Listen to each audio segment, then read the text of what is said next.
আসসালামু আলাইকুম। কেমন আছেন সবাই? আশা করি আল্লাহর রহমতে বেশ ভালোই আছেন। আমি আজকে আপনাদের সামনে হাজির হয়েছি নতুন একটা অসাধারণ গল্প নিয়ে। আশা করি আপনাদের কাছে বেশ ভালো লাগবে গল্পটি। যদি ভালো লেগে থাকে অবশ্যই গল্পটিতে লাইক দিবেন, কমেন্ট করবেন, শেয়ার করবেন এবং অবশ্যই সাবস্ক্রাইব করবেন। পুরো গল্প জুড়ে সাথে থাকছে আমি কাজী মুগ্ধ মৌসুম। তো চলুন আর কথা না বাড়িয়ে আমরা সরাসরি গল্পে চলে যাই। রুমে বসে বসে বিয়ের জন্য তৈরি হচ্ছিলাম। তখনই কেউ আমার রুমে প্রবেশ করে থম করে দরজা লাগায়। আয়নাতে সেই ব্যক্তিটির চেহারা দেখে আমার চক্ষু চড়ক গাছ। হাত পা প্রচণ্ড পরিমাণে কাঁপছে আমার। তার সাথে চোখ মেলাতে পারছে না, তাই মাথা নিচু করে রেখেছে। লোকটি ধীর পায়ে এসে আমাকে পেছন থেকে জড়িয়ে ধরে। এতে তার গরম নিঃশ্বাস আমার ঘাড়ে আঁচড়ে পড়ছে। তার চাপদারির স্পর্শে কেঁপে উঠছে আমি। তিনি আমাকে আরেকটু শক্ত করে জড়িয়ে ধরলেন। এতে কাঁপাকাঁপিটা যেন আমার দ্বিগুণ হয়ে গেল। চোখ বন্ধ, আমার তাকানোর সাহস নেই। তিনি আলতো করে আমার ঘাড়ে তার ঠোঁট স্পর্শ করান। এবার যেন আমার নিঃশ্বাস বন্ধ হওয়ার উপক্রম। আমি অনেক কষ্টে গলা থেকে শব্দ বের করে তাকে বলি, আদ্র ভাইয়া, কি করছেন? কেউ দেখে ফেলবে। আমার কথাটা হয়তো তার কান পর্যন্ত পৌঁছায়নি। আর পৌঁছাবেই বা কী করে? আমি নিজেই আমার কথাটা শুনতে পাইনি। মনে মনে বলেছি যে তাকে সামনে বলার সাহস আমার নেই। এমনিতে প্রচুর কষ্ট দিয়েছে তাকে। তিনি আমাকে আরও নিবিড়ভাবে জড়িয়ে আমার ঘাড়ে নিজের মুখ গুজে নিলেন।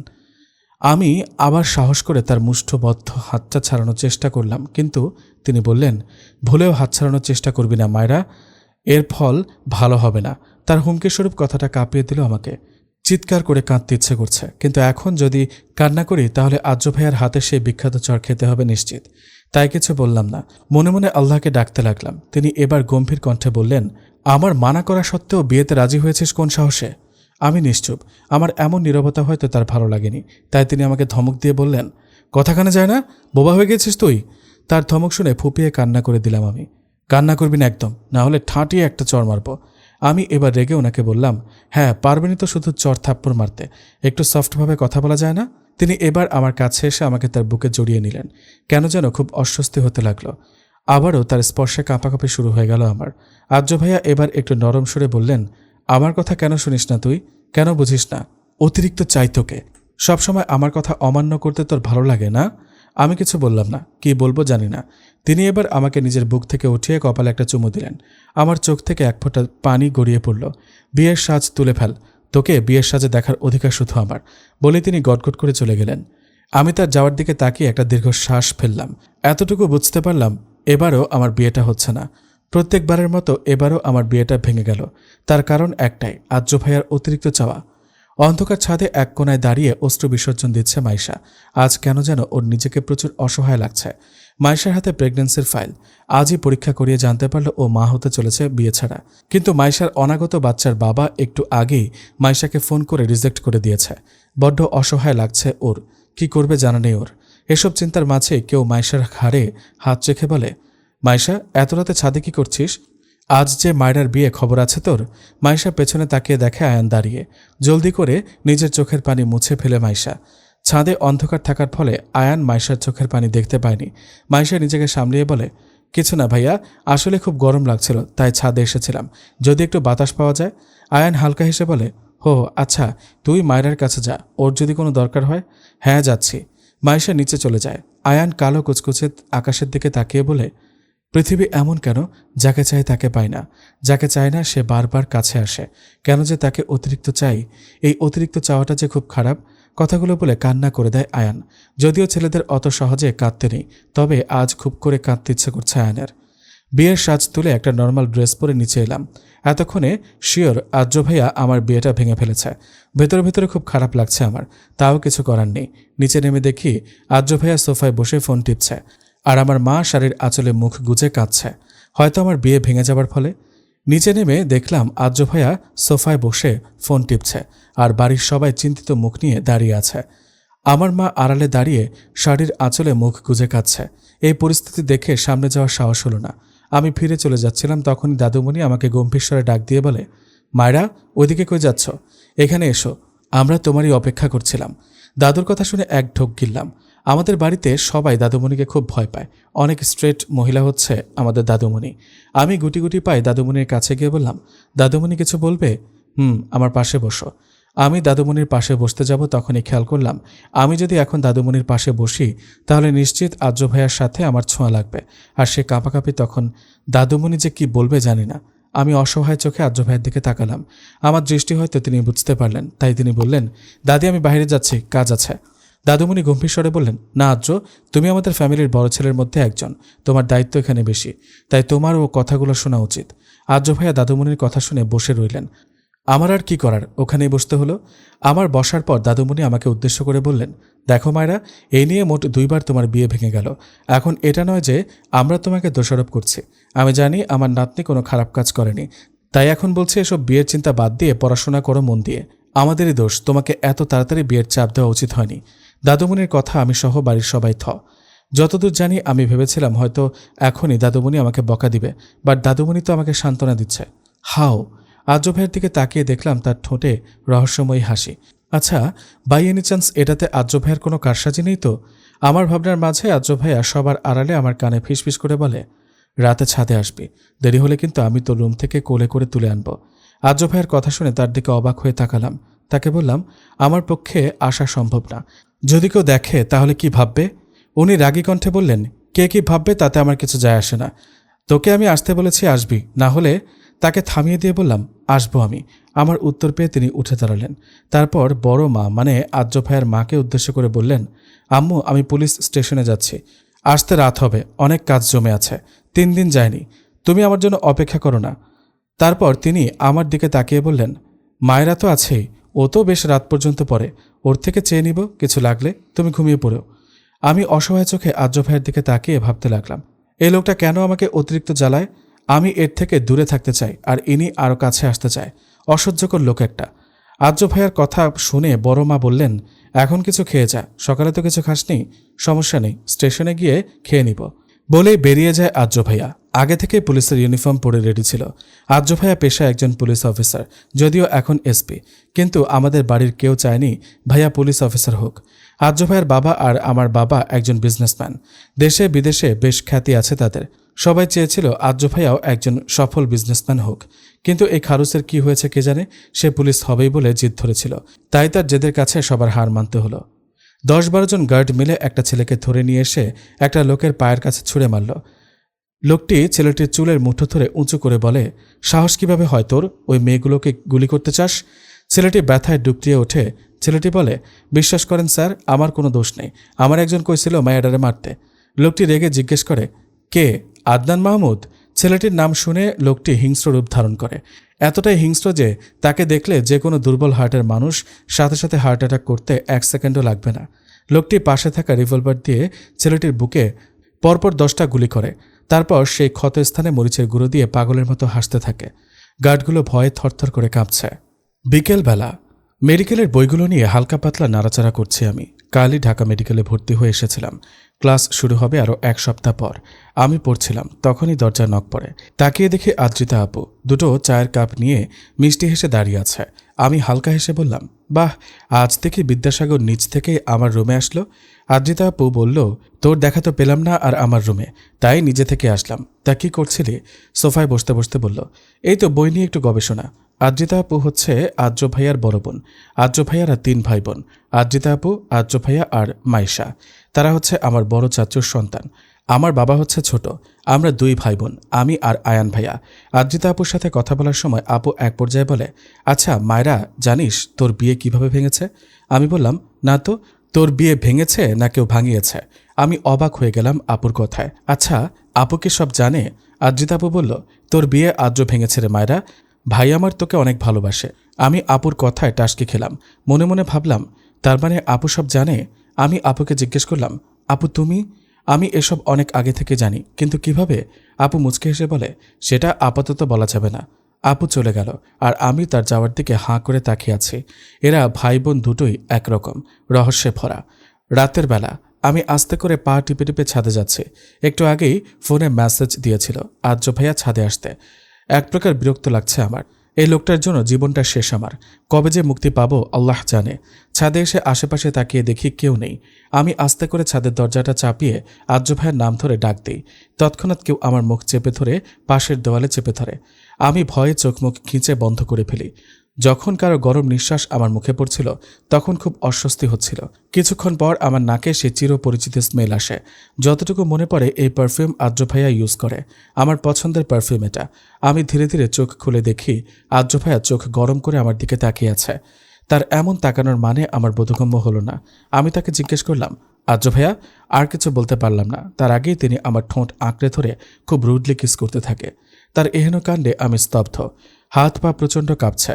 কিছুক্ষণ পর তিনি নিজে থেকে আমাকে ছেড়ে দিয়ে বললেন, নেক্সট টাইম ভাইয়া বলার আগে এটার কথা মাথায় রাখবি। আমার ঠোঁটে স্লাইড করে কথাটি বলল আদ্র ভাইয়া। তারপর নিজের ঠোঁট মুছতে মুছতে ছাদের এক কর্নারে চলে গেলেন। আমি এখন স্তব্ধ হয়ে দাঁড়িয়ে আছি। অন্ধকার নিস্তব্ধ শহর, চারিদিকে কুয়াশা পড়েছে। সেই ঠান্ডার মধ্যে দাঁড়িয়ে আছি আমি। শুধু আমি না, আদ্র ভাইয়াও দাঁড়িয়ে আছে। সে যে আমার ঠোঁটে অবৈধভাবে কিস করে আকাশের দিকে তাকিয়ে আছে, আর তার খবরই নেই। এবার আর চুপ থাকতে পারলাম না। আদ্র ভাইয়াকে জিজ্ঞেস করলাম, আপনি আমার ঠোঁটে কিস করলেন কেন? কিছুটা রাগ মিশ্রিত স্বরে বললাম, যাতে একটু হলেও ভয় পেয়ে উত্তরটা দেয়। আমার প্রশ্নটা শুনে তার কোনো পরিবর্তন হলো না। কিছুটা মন খারাপ হলো আমার, কারণ তিনি কখনোই আমার কোনো প্রশ্নের উত্তর দেন না। বিরক্তিকর লোক একটা। আমি চলে যাচ্ছিলাম, তখনই পেছন থেকে আদ্র ভাইয়া আমার হাত ধরে বলে, তোর ঠোঁটে অবৈধভাবে টাচ করার ইচ্ছা আমার ছিল না, বাধ্য হয়েছে। আর কখনো যেন তোকে আমাকে ভাইয়া বলে ডাকতে না দেখি। তার কথায় বেশ অবাক হলাম। তাকে জিজ্ঞেস করলাম, আপনাকে ভাইয়া ডাকবো না তো কি বলবো? তাছাড়া বাড়ির সবাই বা কি বলবে? আপনি তো আমার অনেক বড়, নাম ধরে ডাকলে কেমন দেখায়? তিনি তার ছেলের হাসি দিয়ে বললেন, মাত্র 9 বছরের বড় আমি তোর, আর নাম ধরে তো আর ডাকতে বলছি না। আপনি করে ডাকবি তাহলেই চলবে, কিন্তু ভাইয়া কখনোই না। আদ্র ভাইয়ার কথায় কিছুটা রাগ হলো আমার। আমি তাকে বললাম, কেন? ভাইয়া ডাকলে সমস্যা কি? আমি তো আপনার কথাটা বলতে যাব তার আগেই তিনি আমার ঠোঁটে আঙুল দিয়ে বললেন, হুশ, তুই আমার বোন, কখনোই না। আমার নিঃশ্বাস তুই, আমার অক্সিজেন তুই, আমার বউ তুই। তার কথায় কিছুটা ঝটকা খেলাম, কিন্তু পর মুহূর্তে নিজেকে সামলে নিলাম। তিনি আমার থেকে কিছুটা দূরে দাঁড়িয়ে বললেন, আজকেই শেষ। এরপর আর কখনো বৈধ অধিকার ছাড়া তোকে টাচ করব না। আমি তার কথা শুনে মনে মনে বললাম, সেটা হয়তো কখনোই হবে না আদ্র ভাইয়া, কারণ আমি চাই না অন্য কারো ভালোবাসার মানুষ আমার স্বামী হোক। আপনি অন্য কারো আমার না। কথাগুলো মনে আওড়িয়ে চোখ থেকে আমার পানি গড়িয়ে পড়ল। সাথে সাথে মুছে নিলাম, কারণ এটা যদি আদ্র ভাইয়া দেখে তাহলে খবর আছে। তিনি একদমই আমার চোখের পানি সহ্য করতে পারে না। আদ্র ভাইয়ার মুখের দিকে তাকিয়ে দেখলাম মুখটা কেমন শুকিয়ে আছে। তখনই মনে পড়ল আদ্র ভাইয়া সকালে না খেয়ে বের হয়েছিলেন, আর বাইরে কিছু খেয়েছেন বলে মনে হয় না, কারণ তিনি খুবই রুচিবান মানুষ। আমি তার কাছে এগিয়ে বললাম, আপনি তো সকালে কিছু খাননি, এখন একটু খেতে দিই। তিনি অন্যদিকে দৃষ্টি রেখে বললেন, তুই খাবার রেডি কর, আমি আসছি। আচ্ছা, তাড়াতাড়ি আসবেন, বাইরে খুব ঠান্ডা, খাবার ঠান্ডা হয়ে যাবে। তিনি ছোট করে জবাব দিলেন, ছাদ থেকে নেমে এলাম আমি। টেবিলে থাকা খাবারগুলো চটপট করে ওভেন থেকে গরম করে প্লেটে বেড়ে নিলাম। কিছুক্ষণ পর আদ্র ভাইয়া নেমে আসলেন। তার চোখ দুটো বেশ লাল হয়ে আছে, হয়তো ঠান্ডার জন্য। তিনি এসে চেয়ারে বসতে বসতে আমাকে উদ্দেশ্য করে বললেন, বাসা সবাই খেয়েছে? আমি বললাম, তুই খেয়েছিস? আমি কি বলবো বুঝতে পারছিলাম না, কারণ আমি এখনও খাইনি। আর এটা যদি জানে তাহলে আদ্র ভাইয়ের থেকে নিশ্চিত বকা খেতে হবে। তাই মিথ্যা বললাম, হ্যাঁ খেয়েছি। আদ্র ভাইয়া ভ্রুং কুচকে বললেন, আমার সাথে মিথ্যা বলিস কোন সাহসে? আমি ভয় পেলাম কিছুটা। তারপর নিজেকে সামলে বললাম, মিথ্যা বলতে যাব কেন? তিনি ধমক দিলেন আমাকে, একদম চুপ। আমি জানি তুই যখন মিথ্যা বলিস তখন নিজের হাতের আঙুল মোচড়ামুচড়ি করিস, অ্যান্ড নাও তুই এটাই করছিস। আদ্র ভাইয়ের কথা শুনে আমি চোখ বন্ধ করে একটা নিঃশ্বাস ফেললাম। মনে মনে ভাবলাম, উনি এত ছোট একটা জিনিসও খেয়াল করেন, আল্লাহ! আগে জানলে আরও খেয়াল রাখতাম। আমার চুপ থাকা দেখে উনি আবার ধমক দিলেন, কি হলো বল, মিথ্যা বলেছিস কেন? আমি কান্না স্বরে বললাম, সরি, আর এমন হবে না। তিনি দাঁতে দাঁত চেপে বললেন, নেক্সট এমন হলে থাপড়ে দাঁত ফেলে দিব, অসভ্য মেয়ে। আমি মনে মনে তাকে 1000টা গালি দিলাম। তখনই হাতে টান অনুভব করি। সামনে তাকিয়ে দেখি আদ্র ভাইয়া টান মেরেছে হাতে। তিনি আমাকে টান দিয়ে তার পাশের চেয়ারে বসায়। আমি হকচকিয়ে বললাম, কি হয়েছে? উনি ক্ষীণ স্বরে বললেন, এখনই আমার সামনে খাবার কমপ্লিট কর। আমি অসহায়ভাবে বললাম, আমি পরে খেয়ে নিব, প্রমিস। তিনি দাঁতে দাঁত চেপে বললেন, যেটা বলেছিস সেটা কর। কি আর করার, তার সামনে বসে খেতে হচ্ছে। আগে জানলে তখনই খেয়ে নিতাম। আর চোখে তার দিকে তাকিয়ে দেখি তিনি মিটমিট করে হাসছেন। অবাক হলাম কিছুটা, কারণ তিনি খুব হাসেন। সবসময় গম্ভীর ফেস নিয়ে ঘুরে বেড়ান। আমি মনে মনে বললাম, আমাকে চাপে ফেলে হাসা হচ্ছে তাই না? ভালো হবে না তোর বজ্জাত লোক একটা। খাবার শেষ করার পর বড় বড় পা ফেলে নিজের রুমে চলে আসলাম। রুমে এসে বুকে হাত দিয়ে বড় বড় নিঃশ্বাস নিতে লাগলাম। কেন জানি আমি আদ্র ভাইয়াকে দেখলে আমার শ্বাসকষ্ট শুরু হয়ে যায়। তার জন্যই তো সবসময় তার থেকে দূরে দূরে থাকি, কিন্তু মাঝে মাঝে দুর্ভাগ্যবশত তার সামনাসামনি হয়ে যায়, যেমনটা আজকে। যদিও বেশিরভাগ সময় আদ্র ভাইয়ের ডাকার কারণে তার সামনে যেতে হয়। আমি বেডে লেপ মুড়ি দিয়ে শুয়ে পড়লাম। হাত পা প্রচণ্ড কাঁপছে। জানি না কেন, আদ্র ভাইয়ের কারণে নাকি ঠান্ডার কারণে জানা নেই। তবে এখন আমার একটা ঘুম দরকার, গভীর ঘুম। সকালবেলা বেশ হইচইতে ঘুম ভেঙে গেল। রুম থেকে বাইরে গিয়ে দেখে আমাদের বাড়িটাকে বেশ সুন্দর করে ডেকোরেশন করা হচ্ছে। বাবা মা, বড় চাচা, বড় চাচি সহ সবাই ব্যস্ত, কিন্তু এত কিসের ব্যস্ততা তাদের? আর আজকেই বা কি যে বাড়ি ডেকোরেশন করা হচ্ছে? তখনই দেখলাম আমার মেজো চাচুর ছেলে সাদাফ ঘুম থেকে উঠে চোখ ডলতে ডলতে ফুল নিয়ে যাচ্ছে। আমি তাকে ডেকে বললাম, ভাইয়া আজকে কি বাসায় কোনো ফাংশন? আমার কথা শুনে তিনি এমন একটা রিয়াকশন দিলেন যেন আমি কোনো বড় পাপ করে ফেলেছি। আমি তাকে বললাম, কি হলো ভাইয়া, তুই সত্যি জানিস না? আরে না, প্লিজ বলো না আজ কি? আদ্রিতার এঙ্গেজমেন্ট আজকে। ভুলে গেছিস নাকি আপু যে চাকরি পেয়েছে? আমি মাথা চাপড়িয়ে অপরাধমূলক হাসি হেসে বললাম, হে হে, একদম মাথা থেকে বেরিয়ে গেছে। তোর মাথা থাকে কি? যা ফ্রেশ হয়ে নিজে ব্রেকফাস্ট করতে হয়, জলদি আসছি, যাও তুমি। সাদাব ভাই আমাদের সবার বড়, মানে আদ্রিতা আপু আর সে এক সমান, কিন্তু সে বিবাহিত। আদ্রিতা আপু বিয়ে করেননি, কারণ তিনি নিজ পায়ে না দাঁড়ানো পর্যন্ত বিয়ে করবে না বলে জিদ ধরেছিলেন। আর আমাদের পরিবারের কেউও তাকে বিয়ের জন্য চাপ দেয়নি। কাল আপু বেশ ভালো একটা চাকরি পেয়েছে, তাই হয়তো আজ এঙ্গেজমেন্ট করা হচ্ছে। পাত্র আগে থেকে ঠিক করা, পাত্রের নাম রওশন। বেশ ভালো একজন লোক উনি, আপুকে বেশ ভালোবাসে, তাই এতদিন বিয়ের চাপ না দিয়ে তার জন্য অপেক্ষা করেছে। আমি ফ্রেশ হয়ে নিচে নেমে দেখলাম অলরেডি সবাই খেতে বসে গেছে। সব চেয়ার পরিপূর্ণ, শুধু একটা চেয়ারই খালি, আর সেটা হচ্ছে আদ্র ভাইয়ের পাশের সিট। আমাকে দেখে সাদিয়া ভাবি বলল, কি হলো মায়রা, আদ্রর পাশে গিয়ে বসো। আমি ভাবির দিকে অসহায় দৃষ্টিতে তাকালাম, কিন্তু কোনো কাজ হলো না। শেষে আদ্র ভাইয়ের পাশেই বসতে হলো। সাদিয়া ভাবি হচ্ছে সাদাব ভাইয়ের একমাত্র প্রেয়সী, মানে বউ আর কি। বেশ ভালোবাসে তারা একে অপরকে। খাবার টেবিলে বসা মাত্র আমি বড় আম্মুকে বললাম, বড় আম্মু আমাকে খাইয়ে দাও জলদি। বড় আম্মু মুচকি হেসে বললেন, দিচ্ছি বস। এটা আমার প্রত্যেক দিনের রুটিন, বড় আম্মুর হাতে খাওয়া। শুধু আমার না, মাইশারও এই একই অভ্যাস। কিছুক্ষণ পর মাইশা আসলো। ওর মুখটা বেশ মলিন দেখাচ্ছে, চোখের নিচে কালি পড়ে গেছে, মনে হচ্ছে কত রাত যেন ঘুমায়নি। মাইশা এসে চুপচাপ বসে নিজের প্লেট নিয়ে বলল, আম্মু খেতে দাও। ওর কথায় সবাই বেশ অবাক হলো, কারণ ও আর আমি কখনো নিজ হাতে খাইনি, সবসময় বড় আম্মুই আমাদেরকে খাইয়ে দেয়। সাদিয়া ভাবি মাইশাকে উদ্দেশ্য করে বললেন, কি হলো মাইশা, আজ আম্মুর কাছে খাবে না? প্রতিদিন তো এর জন্য মায়রার সাথে ঝগড়া লাগিয়ে দিতে, আজ কি হলো? মাইশা গম্ভীর কণ্ঠে বললেন, ভাবি আমি এখন বড় হয়েছি, তাই নিজের হাতে খেতে পারি। মাইশার এমন অদ্ভুত আচরণে সবাই হতভম্ব।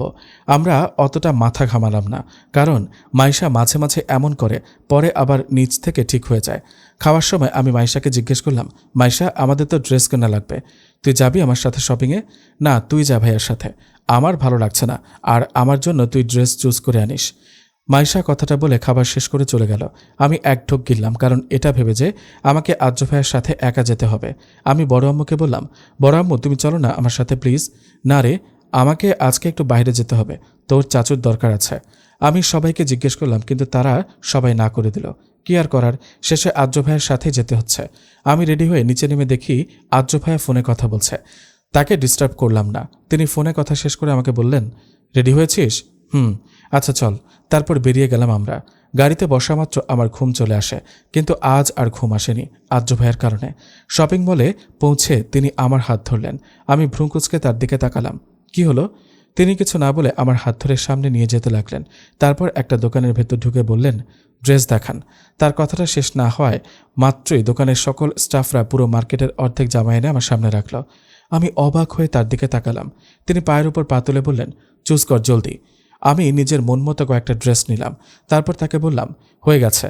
তিনি আমার হাতের দিকে তাকিয়ে বললেন, মাত্র 4টা? আর লাগবে না। আদ্র ভাইয়া আমার কথা শুনে পেছনে গিয়ে প্রায় 20 থেকে 25টার মতো ড্রেস এনে দোকানের মালিককে বললেন, সব প্যাক করে দিন। আমি অবাক হয়ে তার দিকে তাকিয়ে আছি। শপিং মল থেকে বেরোনোর পর আমার চোখ পড়ল ফুচকার দিকে। আমি আদ্র ভাইয়ের দিকে অসহায়ভাবে তাকিয়ে বললাম, আমি ফুচকা খাবো। তিনি নাক সিটকিয়ে বললেন, রেস্টুরেন্ট থেকে কিনে দেব, এখানকার ফুচকা ভালো না, পেট খারাপ হবে। কিন্তু আমি তো জেদ ধরে বসেছি যে আমি এখানকার ফুচকাই খাবো। অবশেষে তিনি রাজি হলেন। ফুচকার দোকানে গিয়ে আমার মাথায় একটা বুদ্ধি এলো। আমি আর্য ভাইয়ের দিকে তাকিয়ে একটা মুচকে হাসি দিলাম। তিনি ভ্রু কুঁচকালেন। আমি মনে মনে বললাম, এবার বুঝবেন আমাকে জ্বালানোর মজা। আর্য ভাইয়া আমার মুচকে হাসি দেখে ভ্রু কুঁচকালেন। তিনি আমাকে বলতে যাবেন, তখনই তার ফোনে কল আসে। ফোন রিসিভ করে পাশে চলে যায় তিনি। আর্য ভাইয়া যাওয়ার পর আমি জলদি করে ফুচকা বিক্রি করা মামাটাকে বলি, মামা 1 প্লেট অনেক বেশি মরিচ দিয়ে বানাবেন, যাতে খেয়ে কান্না করে দেয়। আমার কথা শুনে লোকটি হতভম্ব হয়ে যায়। তিনি বলেন, কি কও মা, এত ঝাল খাইতে পারবা? আরে মামা, এটা আমার জন্য না, আমার সাথে যে লোকটি এসেছে তার জন্য। আসলে তার মুখে কোনো স্বাদ নেই, তাই ডাক্তার বলেছে তাকে বেশি করে ঝাল খাওয়াতে, তাহলেই স্বাদ ফিরে আসবে। কিন্তু তিনি মানতেই চায় না, তাই আর কি। আমার কথাটা তিনি বিশ্বাস করে ফেললেন। তিনি বললেন, আচ্ছা মা, তুমি খারাপ, আমি দিতেছি। আমি মনে মনে বেশ হাসলাম। আর্য ভাইয়ার কী হবে তা ভাবতেই আমার বেশ হাসি পাচ্ছে। কিছুক্ষণ পর আর্য ভাইয়া আসলেন। আমার প্লেটে 2টা প্লেট দেখে তিনি চোখ ছোট ছোট করে জিজ্ঞেস করলেন, 2 প্লেট খেতে পারবি?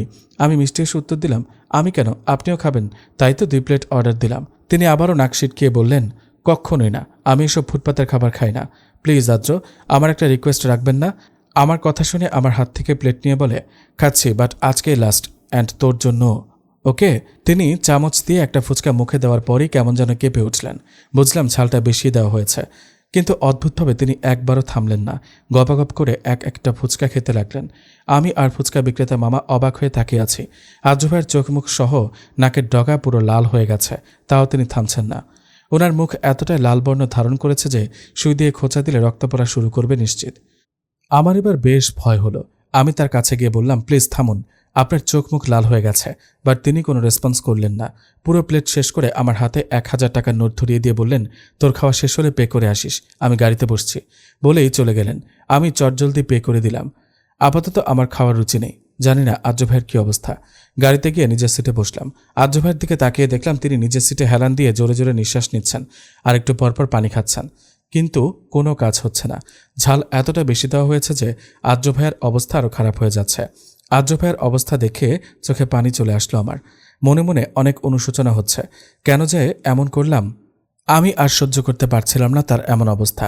তাই চোখ বন্ধ করে নিজেকে শক্ত করে নিলাম।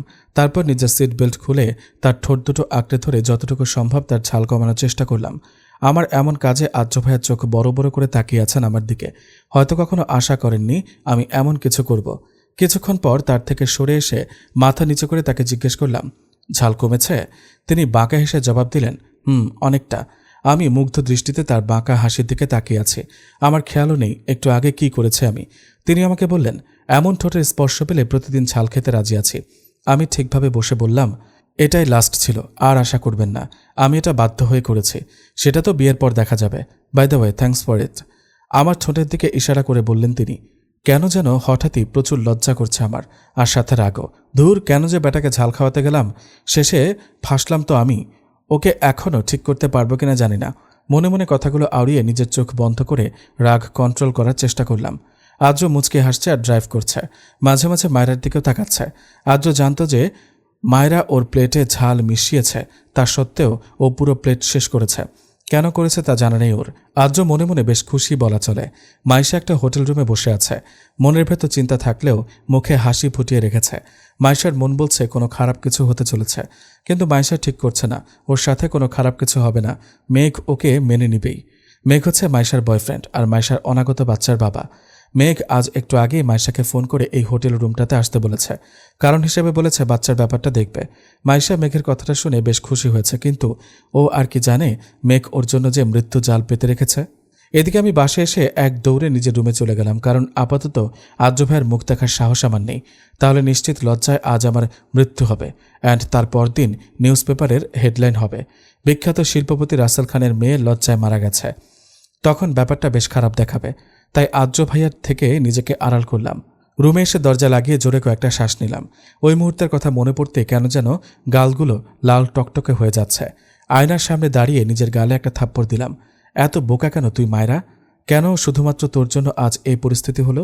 ইস, কে জানে কালকে সকালবেলা আর্য ভাইয়ের সামনে কিভাবে মুখ দেখাবো। হিংস্র সেই লোকটি টেবিলের ওপর পা তুলে বসে আছে। হাতে রিভলভার নিয়ে সে এক গভীর চিন্তায় মগ্ন। তখনই লোকটির কেয়ারটেকার সোহেল এসে বলল, স্যার। লোকটি রিভলভার থেকে নিজের নজর সরিয়ে সোহেলকে স্ক্যান করে ওকে জিজ্ঞেস করে, এনি নিউজ? জি স্যার। বল। স্যার, ম্যামকে যে গুলি করতে চেয়েছিল সেই লোকটা আজ রাতের ফ্লাইটে সুইডেন যাচ্ছে। তো তোরা বসে বসে কি করছিস? যা, প্রস্তুতি নেওয়া শুরু কর, আজ রাতে ওনাকে ধরতে হবে। Okay sir. সোহেল চলে যাওয়ার পর বাঁকা হাসি হাসে লোকটি। লক্ষ্যের অনেক কাছে চলে এসেছি, জাস্ট আরেকটু অপেক্ষা, দেন আমার মিশন সফল হবে। মাইশা বসেছিল, ঠিক তখনই মেঘের আগমন। মুখে রহস্যময়ী বাঁকা হাসি। মেঘ দেখতে বেশ হ্যান্ডসাম, যে কোনো মেয়েই ওর ওপর ঘায়েল। হয়তো এই সৌন্দর্য দেখে মাইশা ওর প্রেমে পড়েছে।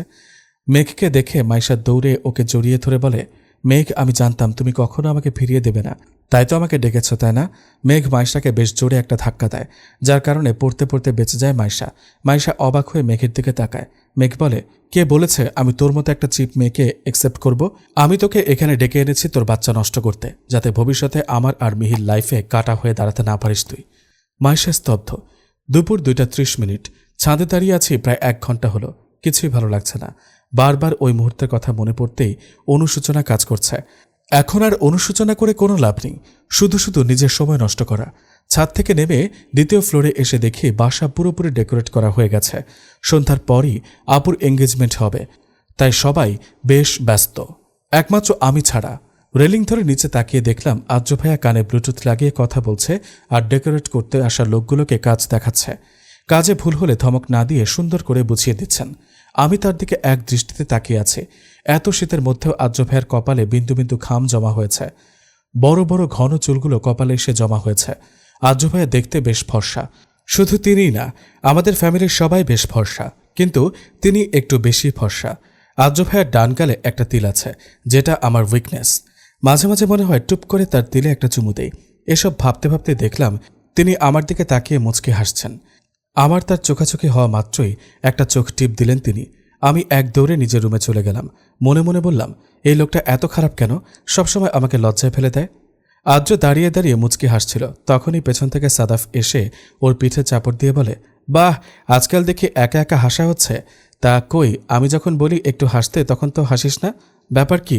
আদ্র নিজের মাথা চুলকিয়ে বলে, নাথিং। সাদাফ দুষ্ট হেসে বলে, প্রেমে পড়েছিস নাকি? সাদাফের কথা শুনে আদ্র একটা কাশি দেয়, তারপর বলে, কি আবল তাবল বলছিস ভাই? প্রেমে পড়ব তাও আমি? ইম্পসিবল। তুই যে প্রেমে পড়েছিস তা আমি জানি, এবং কার প্রেমে পড়েছিস তাও জানি। আদ্র অবাক হয়ে বলে, কার? আমার পিচ্চি বোন মায়রার। আদ্র চমকিত। মেঘের কথা শুনে মাইশার চোখে পানি এসে গেছে। ও বলে, তার মানে তুমি আমাকে ভালোবাসো না? মেঘ তাচ্ছিল্যের হাসি দিয়ে বলে, তোকে ভালোবাসবো আমার মাথা খারাপ নাকি? তাহলে এতদিন এসব কি ছিল? Time pass. মেঘের কথা শুনে মাইশা ওর গালে একটা থাপ্পড় দেয়। মাইশা মেঘকে বলে, ছি, আমার ঘৃণা হচ্ছে, আমি তোমার মতো একটা লোককে ভালোবেসেছি। এতটা নীচ তুমি? আমার বাচ্চাকে মেরে ফেলতে চাও? মেঘ বাঁকা হাসি দিয়ে বলে, তোর বাচ্চাকে না মারলে আমার পথের কাঁটা কিভাবে দূর করবো জান? মেঘ মাইশার দিকে এগিয়ে যাবে, তখনই মাইশা মেঘকে নিজের সর্বশক্তি দিয়ে ধাক্কা মেরে হোটেল রুম থেকে বেরিয়ে যায়। মাইশা বেরিয়ে যাওয়ার পর মেঘ ওর যাওয়ার দিকে তাকিয়ে হাউমাউ করে কেঁদে ওঠে। মেঘ বলে, ভালোবাসি প্রেয়সী, অনেক ভালোবাসি তোকে। আমি অতিরিক্ত চাই তোকে, কিন্তু তুই আমার ভাগ্যে নেই প্রেয়সী। আমি যে তোর জীবনে ক্ষণিকের, চাইলেও তোকে নিজের কাছে রাখতে পারবো না। তুই আয়নের কাছে ভালো থাকবি প্রেয়সী। কাঁদতে কাঁদতে মেঘের মুখ থেকে গলগল করে রক্ত পড়তে থাকে, কিন্তু তাও মাইশার নাম নিয়ে কান্না করে যাচ্ছে। কিছুক্ষণ পর হোটেল ম্যানেজার এসে মেঘকে হসপিটালে ভর্তি করায়। মাইশা কাঁদতে কাঁদতে রোডে এসে পড়েছে। তখনই হঠাৎ করে মাইশা মাথা ঘুরে একটা গাড়ির সামনে পড়ে যায়। দুর্ভাগ্যবশত গাড়িটা আয়ানের ছিল। ও মাত্রই হসপিটাল থেকে একটা সার্জারি শেষ করে বাড়ি যাচ্ছিল। আয়ান পেশায় একজন হার্ট সার্জনিস্ট। আয়ান গাড়ি থেকে নেমে মেয়েটাকে দেখে 1 সেকেন্ডে চিনে যায়। আয়ান মাইশাকে এভাবে দেখে ওর বুকে মোচড় দিয়ে ওঠে। আয়ান জলদি করে মাইশার কাছে গিয়ে ওকে কোলে করে গাড়িতে বসিয়ে জ্ঞান আনার চেষ্টা করে, কিন্তু মাইশা কোনো রেসপন্স করে না, কারণ মাইশার শরীর বেশ দুর্বল ছিল। আয়ান মাইশাকে হসপিটালে নিয়ে যাওয়ার সিদ্ধান্ত নেয়। রুমে বসে বসে ড্রেস চুজ করছিলাম, কিন্তু একটা ড্রেসও পছন্দ হচ্ছিল না। আর এদিকে একটু পরই ফাংশন শুরু হবে। ধ্যাত, একটা ড্রেসও মন মতো পাচ্ছি না, কি যে করি। তখনই দরজা খোলার আওয়াজ পেলাম। পিছে ঘুরে দেখি আদ্র ভাইয়া দাঁড়িয়ে, হাতে কিছু ব্যাগ আছে তার। আমি আদ্র ভাইয়াকে দেখে বেশ অবাক হলাম, কারণ তিনি কখনোই আমার রুমে কখনোই আসেন না, ভুল করেও না। আজই হয়তো প্রথম আসলো। আরেকবার যখন এসেছিল বিয়ের জন্য রেডি হচ্ছিলাম, ওইটা আপুর রুম ছিল। আমি আদ্র ভাইয়াকে জিজ্ঞেস করলাম, আপনি এখানে কোনো কিছু লাগবে? তিনি বললেন, তাহলে কিছু দিতে এসেছি। আমি চোখ ছোট ছোট করে বললাম, কি? আদ্র ভাইয়া আমার সামনে এসে আমার সামনে আসা ছোট ছোট চুলগুলোকে কানের পিঠে গুজে দিলেন।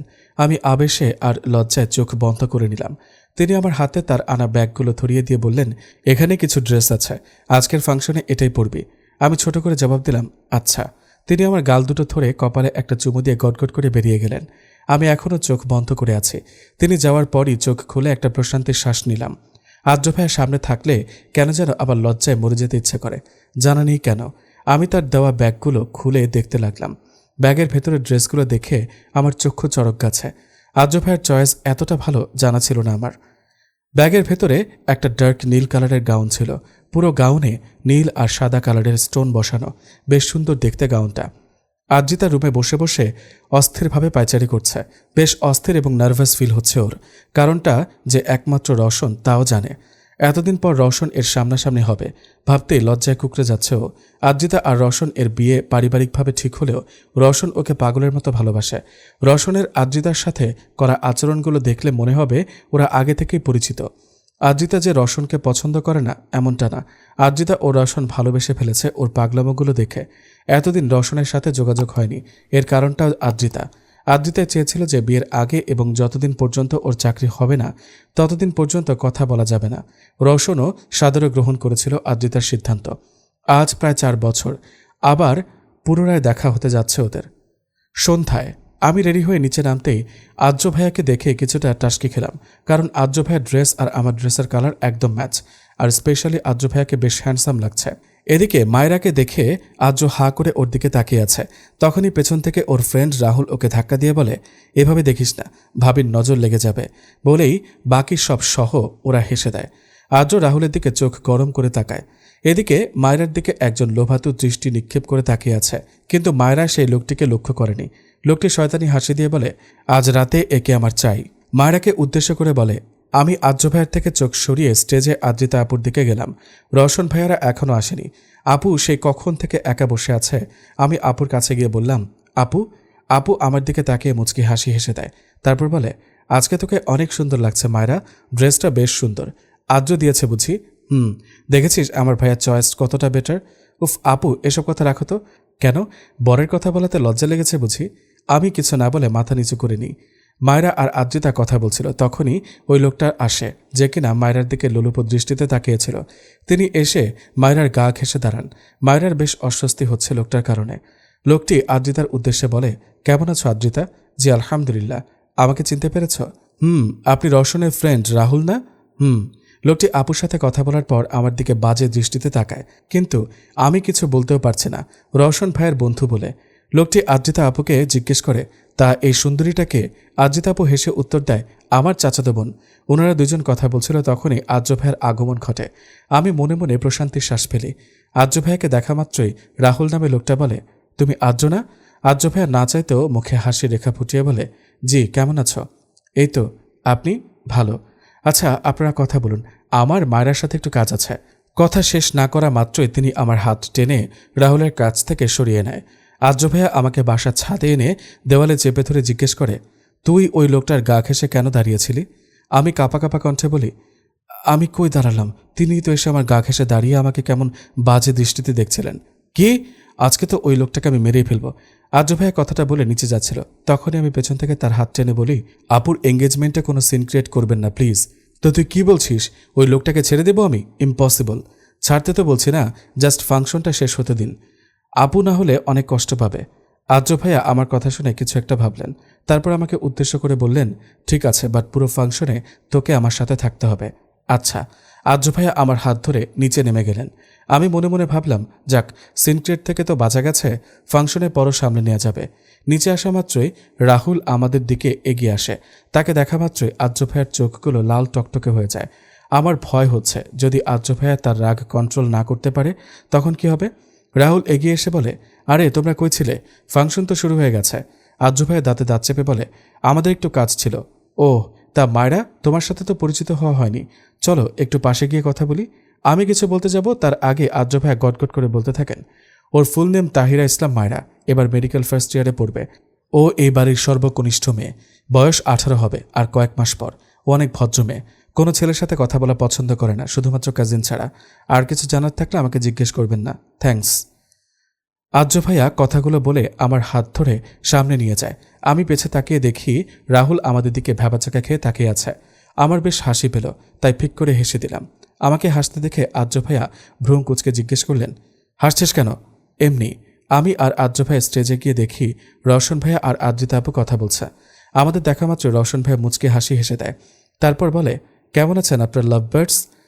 রওশন ভাইয়ার কথা শুনে আমি অবাকের চরম পর্যায়ে। আমি মনে মনে ভাবলাম, তার মানে রওশন ভাইয়াও জানে? হায় আল্লাহ, না জানি আরও কত লোক জানে। যদি একবার এই কথা তূর্ণার কানে যায় তাহলে তো। তূর্ণার কথা মনে করতে কপালে বিন্দু বিন্দু ঘাম জমা হয় আমার। আমি আমার হাত আদ্র ভাইয়ার থেকে ছাড়িয়ে নিলাম। আর যাই হোক, আমি কারো জীবন নিয়ে খেলতে পারবো না। বেঘরে ঘুমাচ্ছে মাইশা। একটু আগে ওকে ঘুমের ইঞ্জেকশন দিয়েছে আয়ান। আয়ান একটা রিপোর্ট হাতে নিয়ে কেবিনের সোফায় বসে পড়ে। রিপোর্টটা মাইশার প্রেগনেন্সির রিপোর্ট ছিল। আয়ানের মুখে চিন্তার রাশ স্পষ্টত। ও ভাবছে মাইশা প্রেগনেন্ট, তাও ওর আবার বিয়ে হয়নি। কার বাচ্চার মা হবে ও? বাসায় জানলে কি যে হবে। একটা কনফিউশন ক্লিয়ার করে দেয়। আয়ান মাইশাকে পছন্দ করে না, শুধু ওকে বোনের নজরেই দেখেও। ছাদে ওই কথাটা ও অন্য কাউকে উদ্দেশ্য করে বলেছে। আয়ানের ভাবনার মাঝে মাইশা ঘুমের মধ্যে কেমন যেন অদ্ভুত আচরণ করতে থাকে। বারবার কারো নাম নিয়ে বিড়বিড় করতে থাকেও। আয়ান মাইশার মুখের কাছে কান নিয়ে শোনার চেষ্টা করে ও কি বলছে। মাইশা বলে, মেঘ, মেঘ আমাকে ধোঁকা দেয়নি, ও আমাকে ভালোবাসে, আমাকে ভালোবাসে ও। আয়ান ভাবে, তাহলে মাইশার বাচ্চাটার বাবার নাম কি মেঘ? আদ্রিতা আপুর পাশে মনমরা হয়ে বসেছিলাম। কেন যেন কিছুই ভালো লাগছে না। আজ্জু ভাইয়া আমার না কথাটা মনে পড়তেই বুকে কেমন যেন মোচড় দিয়ে উঠছে। কিন্তু কেন? আমি তো আর আজ্জু ভাইয়াকে ভালোবাসি না। আমি এসব কথা ভাবছিলাম, তখনই আম্মু এসে বলে, মায়েরা, তোর রুমে আমার ফোনটা রেখে এসেছি মনে হয়, একটু এনে দে না মা। আচ্ছা, যাচ্ছি। উপরে যাওয়ার আগে আজ্জু ভাইয়ের দিকে তাকিয়ে দেখলাম তিনি তার বন্ধুদের সাথে কথা বলায় ব্যস্ত। কেন যেন তাকে ডিস্টার্ব করতে ইচ্ছা হলো না, কারণ তিনি কখনো এমন ফ্রি টাইম পান না। আমি একা একাই উপরে গেলাম। মায়েরা যখন উপরে যাচ্ছিল তখন সেটা দেখে শয়তানি হাসি দেয় রাহুল। মায়েরা উপরে যাওয়া মাত্রই রাহুলও সবার চোখ আড়াল করে মায়েরার পিছু পিছু যায়। ৩-৪ বছরের একটা বাচ্চার ছবি নিয়ে কাঁদছে একজন বৃদ্ধ লোক। বৃদ্ধ লোকটির বয়স ৬০ বছর তো হবেই। বৃদ্ধ লোকটি বাচ্চাটির ছবিতে চুমু দিয়ে কেঁদে বলে, আর কত অভিমান করে থাকবি দাদু, এবার তো ফিরে আয়। পুরো ১৩টা বছর দূরে থেকেছিস, কত দিন তোকে দেখি না, একবার ফিরে আয় দাদু। বৃদ্ধ লোকটি কাঁদছিল। তখনই রুমে ঢুকে আদনান মাহমুদ। মুখে বিরক্তিকর ছাপ স্পষ্ট। তিনি বিড়বিড় করে বললেন, আজ এই বুড়োকে কি বাহানা দেব কে জানে। আদনান মাহমুদকে দেখা মাত্রই বৃদ্ধ লোকটি তার চোখের পানি মুছে আশার আলো নিয়ে তার দিকে তাকিয়ে জিজ্ঞেস করে, কোনো খবর পেলি সুহার? আদনান? তিনি ন্যাকা কান্না করে বলে, না বাবা, অনেক খুঁজেছি সুহার, কোনো খোঁজ পেলাম না। বৃদ্ধ লোকটির আশার আলো যেন নিমিষেই নিভে যায়। এদিকে আম্মুর ফোন নিয়ে রুম থেকে বের হতে যাচ্ছিলাম, তখনই রাহুল রুমে ঢুকে দরজা লক করে আমার দিকে অদ্ভুতভাবে তাকায়। রাহুলের এমন দৃষ্টিতে আমার প্রচণ্ড ভয় হচ্ছে। রাহুলকে দেখে আমি তাকে জিজ্ঞেস করলাম, আপনি এখানে কেন?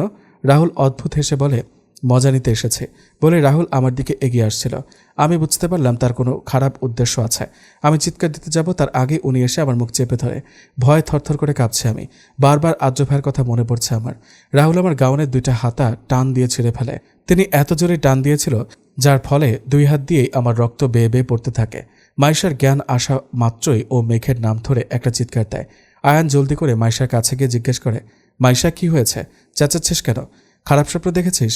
মাইশা কিছু বলবে তার আগেই ওর খেয়াল হয় ও আয়ানকে দেখে ভরকে যায়। মাইশা বলে, ভাইয়া আপনি? রাস্তায় তুই আমার গাড়ির সামনে সেন্সলেস হয়ে পড়ে গিয়েছিলি, তারপর তোকে হসপিটালে নিয়ে আসি। কিন্তু তুই রাস্তার মাঝখানে কি করছিলি? মাইশা আমতা আমতা করে জবাব দেয়, আসলে আমি। মাইশা তুই প্রেগনেন্ট? কার বাচ্চা এটা? মাইশা বুঝতে পারে আয়ান সব জেনে গেছে। কান্না করে দেয় ও। কান্না না করে বল, না হলে আমি বুঝবো কি করে? আর তাছাড়া এই খবর যদি বাসা জানে তাহলে কি হবে বুঝতে পারছিস? আয়ান ভাইয়া, আসলে কান্নার কারণে কথা বলতে পারছে না মাইশা। ও আয়ানকে কি বলবে বুঝতে পারছে না। এদিকে অক্সিজেন মাস্ক পরিয়ে রাখা হয়েছে মেঘকে। ওর অবস্থা বেশ খারাপ। ব্রেন টিউমারের 2nd স্টেজে আছে মেঘ। কিছুক্ষণ পর মেঘের কেবিনের দরজা খুলে হুড়োহুড়ি করে প্রবেশ করে মেঘের বোন আর ফ্রেন্ড। মেঘের এই অবস্থা দেখার পর কান্না করে দেয় মেঘলা। মেঘলা মেঘের পাশে বসে জিজ্ঞেস করে, মেঘ কিভাবে হলো এসব? আমাদের জানানোর প্রয়োজনও মনে করলি না? মেঘলা মেঘের বড় বোন। মেঘ আস্তে করে চোখ খুলে মেঘলার দিকে তাকায়। মেঘের চোখে পানি। মেঘ বলে, আমি নিজেও কয়েকদিন আগে জানতে পেরেছি। তোকে কিভাবে বলবো আপু? মাইশা কই, কেমন আছে ও? মাইশা তো প্রেগনেন্ট ছিল, ওকে কি কিছু বলেছিস? মেঘ সব খুলে বলে যে ও মাইশার সাথে কি ব্যবহার করেছে আর কি বলে। সবকিছু শোনার পর মেঘলা মেঘের গালে একটা থাপ্পড় দেয়। রাগে থরথর করে কাঁপছে মেঘলা। থাপ্পড় দেওয়ার ফলে মেঘের নাক দিয়ে রক্ত পড়তে থাকে। মেঘলার হাজব্যান্ড ফারিস এসে মেঘলাকে ধরে বলে, মেঘলা তুমি পাগল হয়ে গেছো? মেঘের এই স্টেজে তুমি ওকে মারছো কেন? মেঘলা কেঁদে দিয়ে বলে, তাহলে কি করব তুমি বলো? মাইশা প্রেগনেন্ট, ওকে এই স্টেজে এতটা স্ট্রেস দিল কেন ও? এতে ওর ওপর কতটা এফেক্ট হতে পারে মেঘের কোনো আইডিয়া আছে? মেঘ তার ছেলের হাসি দিয়ে বলে, আমি মরে গেলেও আয়ান ওকে ঠিকই সামলাতে পারবে। মেঘলা আর ফারিস কিছুটা চমকে বলে, আয়ান কে? এদিকে আদ্র ফোনে কথা বলে স্টেজের দিকে তাকিয়ে দেখে মায়রা নেই। আদ্রের বুকে মোচড় দিয়ে ওঠে। ও আশেপাশে তাকিয়ে মায়রাকে খুঁজতে চেষ্টা করে, কিন্তু কোথাও পায় না মায়রাকে। রাহুল আমার ড্রেসের চেন হাত দিবে তার আগে আমি তার হাতে কামড় দিয়ে আদ্র ভাইয়ের নাম ধরে জোরের একটা ডাক দিই। আদ্র তখন ওই রুমের পাশ দিয়ে যাচ্ছিল। মায়রার গলার আওয়াজ শুনে জলদি করে রুমের দিকে এগিয়ে যায়, কিন্তু ডোর লক ছিল। আদ্রর কাছে ওই রুমের ডুপ্লিকেট চাবি ছিল। চাবি দিয়ে দরজা খুলে আদ্রের চোখ ছানা ভরা। আদ্রের রাগের কারণে কপালের রগ ফুলে উঠেছে। আদ্র ভাইকে দেখে আমার কলিজা ঠান্ডা হয়। আমি রাহুলকে ধাক্কা দিয়ে আদ্র ভাইয়ের বুকে ঝাঁপিয়ে পড়ি। আদ্র ভাইকে দেখে রাহুল তার হাতের বাঁধন আলগা করে দেয়, যার ফলে আমার তাকে ধাক্কা দিতে বেশি কষ্ট হয়নি। আমি আদ্র ভাইকে শক্ত করে জড়িয়ে ধরে কান্না করে দেই। হাত পা প্রচণ্ড পরিমাণে কাঁপছে আমার। আদ্র মায়রার অবস্থা দেখে মাথা কাজ করা বন্ধ করে দিয়েছে। ওর বারবার মনে হচ্ছে এই অবস্থার জন্য ওই দায়ী। মায়রার কান্নার আওয়াজে ফাংশনের বেশ মানুষ ওই রুমে উপস্থিত হয়ে যায়। বাড়ির সবাইকে দেখে বেশ ভয় হচ্ছিল আমার। জানি না তারা কে কিভাবে বিষয়টা নেবে। এত মানুষ দেখে আদ্র ভাইয়া তার পরনের ব্লেজারটা খুলে আমাকে পরিয়ে দিলেন। আম্মু এসে আমাকে বলে, আম্মু কি হয়েছে তোর? ঠিক আছিস তুই? আমি কি বলবো বুঝতে পারছি না। আশেপাশে মানুষজন সব বিড়বিড় করে বলছে, আহারে বেচারা মেয়েটার এত অল্প বয়সে ইজ্জতটা গেল। তাদের কথা শুনে আদ্র ভাইয়া হুঙ্কার দিয়ে বলে, কিচ্ছু হয়নি মায়রার, সময় মতো এসেছিলাম আমি, উল্টোপাল্টা কথা বলবেন না আপনারা। আদ্র ভাইয়া কথাটি বলে তার শার্টের হাতা ফোল্ড করে রাহুলের দিকে এগিয়ে যায়। পুরো বাড়ি থমথমে হয়ে আছে। বাড়ির সবাই বেশ রেগে আছে। আম্মু তো এখনও কান্না থামায়নি। বাড়ির সব গেস্টরা চলে গেছে, আর রাহুল সে তো আত্মরা হয়ে পড়ে আছে। কিছুক্ষণ আগে আদ্র ভাইয়া আর সাদাব ভাইয়া মিলে বেশ মার দিয়েছে রাহুলকে। আদ্র ভাইয়া তো মেরেই ফেলত, তাকে অনেক কষ্টে আটকিয়েছে সাদাব ভাইয়া। রওশন ভাইয়া মাথা নিচু করে দাঁড়িয়ে আছে, জানা নেই কেন। হয়তো এই ঘটনার জন্য তিনি নিজেকে দায়ী করেছেন। রওশন ভাইয়া বললেন, সব কিছুর জন্য আমি দায়ী। আজ যদি আমি রাহুলকে ইনভাইট না করতাম তাহলে এমন পরিস্থিতি আসতো না। রওশন ভাইয়ের কথা শুনে বাবা বলে, না রওশন, এখানে তোমার কোনো দোষ নেই। তুমি কি আর জানতে যে রাহুল এমনটা করবে? হ্যাঁ। রওশন ভাইয়ার হ্যাঁ শুনে সবাই যেন আকাশ থেকে পড়ল। আদ্র ভাইয়া বেশ রেগে জিজ্ঞেস করলেন, মানে কি? রওশন ভাইয়া আহত কণ্ঠে বললেন, আসলে রাহুল আগে থেকে এমন ছিল। এর আগেও 3-4টা মেয়েকে রেপ করেছে ও, কিন্তু ও বেশ ভালো ঘরের ছেলে হওয়াতে ছাড় পেয়ে গেছে। ওর এমন আচরণে আমি ওর সাথে মেশা বন্ধ করে দিয়েছি, কিন্তু কাল হঠাৎ ও আমার পা ধরে মাফ চেয়ে বলে ও নাকি ভালো হয়ে গেছে, আগের মতো নেই। রাহুল আমার ছোটকালের বেস্ট ফ্রেন্ড ছিল, তাই ওকে ফিরিয়ে দিতে পারিনি। কিন্তু আমি কখনো ভাবিনি যে ও মায়েরার সাথে এমনটা করবে। রওশন ভাইয়া কথাগুলো বলার সময় চোখ থেকে তার পানি গড়িয়ে পড়ে। আদ্র ভাইয়া রেগে রওশন ভাইয়ার কলার চেপে বলে, আপনার আরেকটু খেয়াল রাখা উচিত ছিল। জানেন আজকে মায়েরার সাথে কি হতে পারত? আদ্র ভাইয়ার এমন আচরণে সবাই কিছুটা অবাক হলেও আমি স্বাভাবিকভাবেই তার দিকে তাকিয়ে আছি। বড় আব্বু রেগে আদ্র ভাইয়াকে ধমক দেন। তিনি বলেন, আদ্র কি করছো? এখানে রওশনের কোনো দোষ নেই, সব সমস্যার মূলে রাহুল, আর ওর ব্যবস্থা আমি। বড় আব্বুর কথা শেষ না করতে দিয়েই আদ্র ভাইয়া বলে, খবরদার, রাহুলের যা করার আমি করব, কেউ ওকে টাচ করবে না। আদ্র ভাইয়ার এমন রাগ মিশ্রিত কণ্ঠ শুনে বাড়ির সবাই কিছুটা ভয় পেল, কারণ তারা জানে আদ্র ভাইয়ার রাগ চরম পর্যায়ে গেলে কি হয়। বড় আব্বু বললেন, আচ্ছা তোমার যা করার করো, আমরা কেউ কিছুই বলবো না। আদ্র ভাইয়া তার গার্ডদেরকে ডেকে বললেন, একে নিয়ে যাও। গার্ডরা রাহুলকে টেনে হিচড়ে নিয়ে যায়। রাহুল টু শব্দ করল না, কারণ সে সেন্সে নেই। আমার খুব খারাপ লাগছিল, তাই আম্মুকে বললাম, আম্মু আমার ভালো লাগছে না, আমি রুমে যাব। আম্মু বলল, আচ্ছা চলো, তোমার আশা লাগবে না, তুমি এখানে থাকো, আমি একটু একা থাকতে চাই। আম্মু আমার কথা শুনে কপালে একটা চুমু দিয়ে বললেন, আচ্ছা যাও। আমি উঠে রুমের দিকে যাব, তার আগে পায়ের ব্যথার কারণে পা ধরে নিচে বসে পড়লেন। পায়ের দিকে তাকিয়ে দেখলাম বেশ বড় একটা কাজ ঢুকে গেছে। আব্বু আম্মু সবাই এগিয়ে আসলেন আমার দিকে। আব্বু বলল, কি হয়েছে আম্মু? বাবা, পায়ে কাজ ঢুকে গেছে। আমার কথা শুনে বড় আম্মু রেগে গিয়ে সার্ভেন্টদেরকে ডেকে বললেন, কি কাজ করো তোমরা? ঠিকভাবে বাসাটা পরিষ্কার করতে পারো না? সার্ভেন্টদের মধ্যে একজন ডেকে বললেন, ম্যাম আমরা পুরো বাড়ি ফুল ক্লিন করেছি, কিন্তু কিভাবে যে কাচের টুকরোটা আসলো? চুপ করো, আর দেখো এখানে আরও কোনো কাচের টুকরো আছে কিনা। সার্ভেন্টরা জায়গা পরিষ্কার করতে লাগলো। আদ্র ভাইয়া এসে আমাকে কোলে তুলে নিলেন। আমি তার দিকে অবাক হয়ে তাকিয়ে আছি। আশেপাশে তাকিয়ে দেখি সবাই আদ্র ভাইয়ের দিকে তাকিয়ে আছে। আদ্র ভাইয়া ভ্রু কুঁচকে বললেন, এভাবে তাকিয়ে আছো কেন সবাই? আদ্রিতা আপু বলল, তুই ওকে কোলে নিলি কেন? আমি ওকে রুমে নিয়ে ব্যান্ডেজ করে দিব। এমনিতেও তো এখন আর উপরে যেতে পারবে না। বড় আম্মু আর্য ভাইয়াকে বললেন, হ্যাঁ সেটাই ভালো, তুই মায়ের আগে ব্যান্ডেজ করে দিস, আর হ্যাঁ খেয়াল রাখিস যেন ও ব্যথা না পায়। বড় আম্মুর উদ্দেশ্যে কথাটি বলে আর্য ভাইয়া আমাকে কোলে করে উপরে নিয়ে যান। আমি লজ্জায় মাথা নিচু করে আছি, হাত পা প্রচণ্ড কাঁপছে। এই প্রথম আর্য ভাইয়ার কোলে উঠলাম, তাও বাড়ির সবার সামনে। ইস, কেন যে পায়ের কাজ ঢুকতে গেল, তাহলে হয়তো এতটা লজ্জার সম্মুখীন হতে হতো না। আর্য ভাইয়া আমাকে রুমে এনে সোফায় বসিয়ে দিলেন। তারপর ফার্স্ট এড বক্স এনে আমার হাতের দিকে হাত বাড়াবেন, তার আগেই আমি তার হাত ধরে বলি, আমি হাতের রক্ত ক্লিন করতে পারবো। আমার কথা শুনে তিনি ধমকের সুরে বললেন, জানা আছে কি ক্লিন করবি, এখন আমাকে আমার কাজ করতে দে। তার ধমকে কেঁপে উঠলেও আমি আমার সিদ্ধান্তে অটল। তাকে দিয়ে আমার হাত স্পর্শ করাবো না, এটা ভেবেই রেখেছে। কিন্তু তিনি আমার কথা শুনলেন না। আমার হাত থেকে আস্তে আস্তে ব্লাড ক্লিন করতে লাগলেন। তার এক একটা স্পর্শ যেন আমার শ্বাস থমকে দেওয়ার জন্য যথেষ্ট। কেন যে আর্য ভাইয়ের স্পর্শে এতটা অদ্ভুত ফিলিংস আসে জানা নেই। কই, সাদাব ভাইয়া যখন আমার হাত ধরে তখন তো এমন কোনো অদ্ভুত ফিলিংস হয় না, তাহলে আর্য ভাইয়ের টাচে কেন এমন হয়? এসব ভাবতে ভাবতে আমার গাল দুটো লাল টমেটোর মতো লাল হয়ে ওঠে। আর্য ভাইয়ের দিকে তাকিয়ে দেখি তিনি মনোযোগ সহকারে ব্লাড ক্লিন করতে ব্যস্ত। হাতের ব্লাড ক্লিন করা হলে তিনি অতি যত্ন সহকারে হাতে ব্যান্ডেজ করে দেয়। তারপর আমার দিকে তাকিয়ে বাঁকা হাসি দিয়ে বলে, তোর এই টমেটোর মতো গাল দেখলে ইচ্ছে করে কামড়ে খেয়ে ফেলি। আর্য ভাইয়ের কথা শুনে তার দিকে ড্যাব ড্যাব করে তাকিয়ে আছি। পরে মাথা নিচু করে নেই। লোকটা এত বেহায়া কেন? সবসময় কোনো না কোনো কথায় আমাকে লজ্জায় ফেলে দেয়। মনে মনে ভাবছি। আমার ভাবনার মাঝে আর্য ভাইয়া বলে, আমি বেহায়া দেখেই তো তুই এত ভদ্র। বেহায়া না হলে তোর মতো নিরামিষকে হ্যান্ডেল করতাম কি করে? তার কথা শুনে আমার মাথা চক্কর দিয়ে উঠল। আমি তাকে বললাম, আপনি আমার মনের কথা শুনলেন কি করে? মনের কথা কেন, আমি তোর সব কথাই শুনতে পাই। তোর চোখের ভাষা, তোর ইশারা সব। ভালোবাসি যে তোকে, এতটুকু না বুঝতে পারলে কি করে হয়? তার কথা শুনে কি উত্তর দিব জানি না, কিন্তু এতটুকু জানি তিনি আমাকে প্রচণ্ড ভালোবাসেন। কিন্তু এই ভালোবাসার কোনো মানে নেই। এটা অসমাপ্ত ভালোবাসা। এটা কখনো পূর্ণতা পেতে পারবে না। বেশ খারাপ লাগছে আমার। বুকে চাপ অনুভব করছে অনেক। কেন যেন এই কথাগুলো ভাবলেই খারাপ লাগা কাজ করে। হঠাৎ অনুভব করলাম কেউ আমার পা স্পর্শ করছে। তাকিয়ে দেখি আর্য ভাইয়া। জলদি করে পা সরিয়ে নিলাম আমি। আমার পা সরানোর কারণে তিনি বিরক্ত হয়ে বললেন, কি হয়েছে, পা সরালি কেন? আপনি আমার পা টাচ করেছেন কেন? পা টাচ না করলে ওষুধ কি মুখ দিয়ে লাগাবো? কিছুটা রাগ মিশ্রিত কণ্ঠে বলল। তার এমন রাগ মিশ্রিত কণ্ঠে কিছুটা অবাক হলাম। আমি তাকে বললাম, আপনি তো আমার বড়, তাহলে কিভাবে? আমার কথা অসমাপ্ত রেখে আর্য ভাইয়া বললেন, বড় ছোট এসবে কিছু আসা যায় না। এখন জলদি পা দে, না হলে থাপ্পড় দিব কিন্তু। না চাইতেও পা এগিয়ে দিতে হলো আমার। আর্য ভাইয়া আমার পায়ের ব্লাড ক্লিন করে ব্যান্ডেজ করে দেয়। আমার প্রচুর আনইজি ফিল হচ্ছে। খারাপ লাগছে বলা চলে, কারণ আর্য ভাইয়াকে দিয়ে নিজের পা ছুঁতে দেওয়ার ইচ্ছা একেবারেই আমার ছিল না। হঠাৎ আর্য ভাইয়া আমাকে কোলে তুলে নিলেন। আমি চমকে তাকে জিজ্ঞেস করি, আবার কোলে তুলেছেন কেন?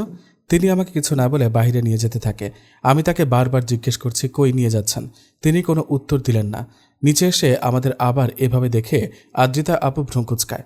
আপু বলে, আর্য, ওকে আবার নিচে নিয়ে এসেছিস কেন? রুমে রেস্ট করুক। আর্য ভাইয়া গম্ভীর কণ্ঠে বলে, ওকে হসপিটালে নিয়ে যাচ্ছি। আদ্রিতা আপু অস্থির হয়ে জিজ্ঞেস করে, কেন, মায়ের বেশি খারাপ লাগছে নাকি? পায়ে কাজ ঠুকেছে, তাই একবার আয়নের থেকে চেক আপ করিয়ে আসি, পরে যদি ইনফেকশন হয়। আদ্রিতা আপু হেসে বলে, আরে গাধা, এতটুকু কাজ ঢোকায় ইনফেকশন হয় না। তারপরও তোর যদি ভয় থাকে তাহলে হসপিটালে নিয়ে যা। আমি তাদের কথার মাঝে ফোরন কেটে বলি, আরে না আপু, এতটুকু কাজ ঢোকাতে হসপিটালে যাওয়ার কি আছে? আমি ঠিক আছি, ইনফেকশন হবে না। আর্য ভাইয়া আমাকে ধমক দিয়ে বলে, বেশি বুঝিস তুই? তোকে কথা বলতে বলেছে নাকি? চুপ থাক তুই। আমার জিনিসের কেয়ার আমি নিজে রাখতে পারি। আর্য ভাইয়ের কথা শুনে আদ্রিতা আপু মুখ টিপে হাসছে। হলরুমে কেউ নেই, শুধুমাত্র আদ্রিতা আপু ছাড়া। আর্য ভাইয়ার শেষের কথাটা শুনে আমি প্রচণ্ড রকমের অবাক। আর্য ভাইয়া আমাকে কোলে রেখে গাড়ি স্টার্ট দিলেন। আমি বিরক্ত হয়ে বললাম, আমি সিটে বসবো। তিনি গম্ভীর কণ্ঠে বললেন, কোনো দরকার নেই, চুপচাপ বসে থাক। বেশ বিরক্ত হলাম তার এরূপ আচরণে। মাইশা কান্না করতে করতে আয়নকে বলে, মেঘের সাথে আমার রিলেশন কলেজ লাইফ থেকে। অনেক ভালোবাসি আমরা একে অপরকে। আমাদের রিলেশনের কথা মেঘের বড় বোন মেঘলা আপুও জানত। তার মধ্যে একদিন ভুল করে আমার আর মেঘের মধ্যে ফিজিক্যাল রিলেশন হয়ে যায়। যদিও ভুলটা সম্পূর্ণ আমার প্রেগনেন্ট হওয়ার পর আমি ভয় পেলেও মেঘ আর মেঘের বড় বোন মেঘলা আপু বেশ খুশি ছিলেন। মেঘলা আপু আমাদের কাবিনও করিয়ে রেখেছে আমার প্রেগনেন্ট হওয়ার পর। মাইশার কথার মাঝে আয়ন বলে, তার মানে তুই মেঘের লিগালি ওয়াইফ? তারপর বিয়ের পরই মেঘ কেমন অদ্ভুত আচরণ করতে থাকে। আমাকে ইগনোর করে, অন্য মেয়েদের সাথে রিলেশন করে। আমাকে মেঘ বলে যে ওর নাকি আমাকে আর ভালো লাগে না। কিন্তু আয়ান ভাইয়া, আমি শিওর মেঘ মিথ্যা বলছে, ওর কোনো প্রবলেম হয়েছে। তারপর মাইশা কিছুক্ষণ আগে ঘটে যাওয়া ঘটনাগুলো বলে। সব শুনে আয়ান দীর্ঘ নিঃশ্বাস ফেলে। ও বুঝতে পারছে না ওর এখন কি করা উচিত। আয়ান মাইশাকে বলে, তুই চিন্তা করিস না, আমি দেখছি কি করা যায়। ভাইয়া, বাসার সবাইকে কি বলবো? আমি দেখছি। আয়ান নিজের অ্যাপ্রন হাতে নিয়ে উঠে দাঁড়ালো। তারপর মাইশার দিকে তাকিয়ে একটা হাসি দিয়ে বলে, রেস্ট কর। আয়ান বেরোতে যাবে, তখন নার্স একজন হন্তদন্ত হয়ে কেবিনে এসে আয়ানকে উদ্দেশ্য করে বলে, স্যার স্যার। হ্যাঁ বলো। স্যার, আদ্র স্যার এসেছে মায়রা ম্যামকে নিয়ে। আদ্রের নাম শুনে মাইশার গলা শুকিয়ে আসছে। আয়ান একবার মাইশার দিকে তাকিয়ে তারপর নার্সকে বলে, হঠাৎ? স্যার, মায়রা ম্যামের পায়ে বেশ ব্যথা পেয়েছে, আর হাতেও ব্যান্ডেজ করা দেখলাম। হোয়াট? মায়রার এই অবস্থা শুনে আয়ানের বুকে মোচড় দেয়। মায়রা অনেক আদরের আয়ানের কাছে। দুনিয়া একদিকে তো মায়রা একদিকে। নিজের জীবনের থেকেও বেশি ভালোবাসে আয়ান তার বোনকে। ছোট থেকে বেশ আদরে বড় করেছে আয়ান মায়রাকে। আয়ান কাঁপা কণ্ঠে নার্সকে জিজ্ঞেস করে, ওরা কই এখন? স্যার, আপনার কেবিনে বসে আছে। আয়ান দৌড়ে বেরিয়ে যায় মাইশার কেবিন থেকে। এদিকে মাইশারও বেশ টেনশন হচ্ছে মায়রার জন্য। অনেক আদরের বোন মায়রা, বলতে গেলে খান পরিবারের আত্মা হচ্ছে মায়রা। মাইশা নার্সকে জিজ্ঞেস করে, নার্স, মায়রার অবস্থা কি বেশি খারাপ? না ম্যাম, অতটা না। আপনি অস্থির হবেন না ম্যাম, রেস্ট করুন। এই হসপিটালটা আয়ানের, তাই মোটামুটি সবাই আয়ানের ফ্যামিলিকে চেনে। এদিকে মেঘের অবস্থা দিন দিন খারাপ হচ্ছিল। মেঘলা ডাক্তারের থেকে পরামর্শ করে পরশুদিন ওকে দেশের বাইরে নিয়ে যায় চিকিৎসার জন্য। বাংলাদেশের ডাক্তাররা বলেছে যদি একটু উন্নতি হতে পারে। তাই মেঘলা একটু আশা নিয়ে বিদেশ পাড়ি দেয় ভাইকে নিয়ে। এখানে মেঘের যদিও একটু মত ছিল না, তারপরও মেঘলা মেঘের বাচ্চার ওয়াদা দিয়ে ওকে বিদেশে চিকিৎসা করাতে নিয়ে যায়। আয়ান দৌড়ে কেবিনে ঢুকে দেখে মায়রা বেডে মুখ ফুলিয়ে বসে আছে, আর তার পাশে আদ্র দাঁড়িয়ে ফোন টিপছে। আয়ান দৌড়ে গিয়ে মায়রাকে জড়িয়ে ধরে কপালে একটা চুমু দেয়। ভাইয়ের এমন ভালোবাসা দেখে মুচকি হাসে আদ্র। ও মনে মনে ভাবে, কতটা লাকি আমার বউ, এত কেয়ারিং একজন ভাই পেয়েছে। আয়ানের মতো কেয়ার তো আমিও করতে পারবো না। ভাইয়ার কেবিনে বসেছিলাম, তখনই ভাইয়া এসে জড়িয়ে ধরে আমাকে। আমি ভাইয়াকে বলি, কালকে কইছিলে ভাইয়া? আমার প্রশ্নটা শুনে ভাইয়া কেমন যেন আমতা আমতা করতে লাগলো। আয়ান ভাইয়া বলল, কালকে অনেক দরকারি একটা সার্জারি ছিল, তাই তো আসতে পারিনি। ওহ। আয়ান ভাইয়া আদ্র ভাইয়ের দিকে তাকিয়ে জিজ্ঞেস করে, আদ্র, মায়রার এমন অবস্থা কিভাবে হলো? আমি ভীত দৃষ্টিতে আদ্র ভাইয়ের দিকে তাকিয়ে আছি, মনে মনে প্রে করছি যেন আদ্র ভাইয়া আজকের ঘটনাটা না বলে। আদ্র ভাইয়া ভাইয়াকে বলে, আসলে আয়ান। আদ্র ভাইয়া আর কিছু বলতে যাবে, তখনই একজন দৌড়ে এসে বলে, ডাক্তার আয়ান, আপনার পেশেন্টের শ্বাস নিতে প্রবলেম হচ্ছে, জলদি আসুন। আয়ান ভাইয়া কথাটি শুনে আমাদের উদ্দেশ্যে বলে, তোরা থাক, আমি একটু দেখে আসি। ভাইয়ার কথার বিপরীতে মাথা নাড়লাম আমি। ভাইয়া চলে যাওয়ার পর আমি আদ্র ভাইয়ের দিকে তাকিয়ে বললাম, আদ্র প্লিজ ভাইয়াকে আজকের ঘটা কোনো কিছুই বলবে না, তাহলে ভাইয়া পাগল হয়ে যাবে নিশ্চিত। আমার কথা শুনে আদ্র ভাইয়া চোখ ছোট ছোট করে বললেন, আমি যদি নাও বলি তাহলে বাড়ির কারো না কারো কাছ থেকে আয়ান ব্যাপারটা জেনে যাবে, তখন কি করবি? তখনকার ব্যাপার হ্যান্ডেল করে নিব, বাট আপাতত না। ভাইয়াকে দেখে বেশ চিন্তিত মনে হচ্ছিল, তাই এখন আর স্ট্রেস নিতে চাই না। আচ্ছা, বলবো না।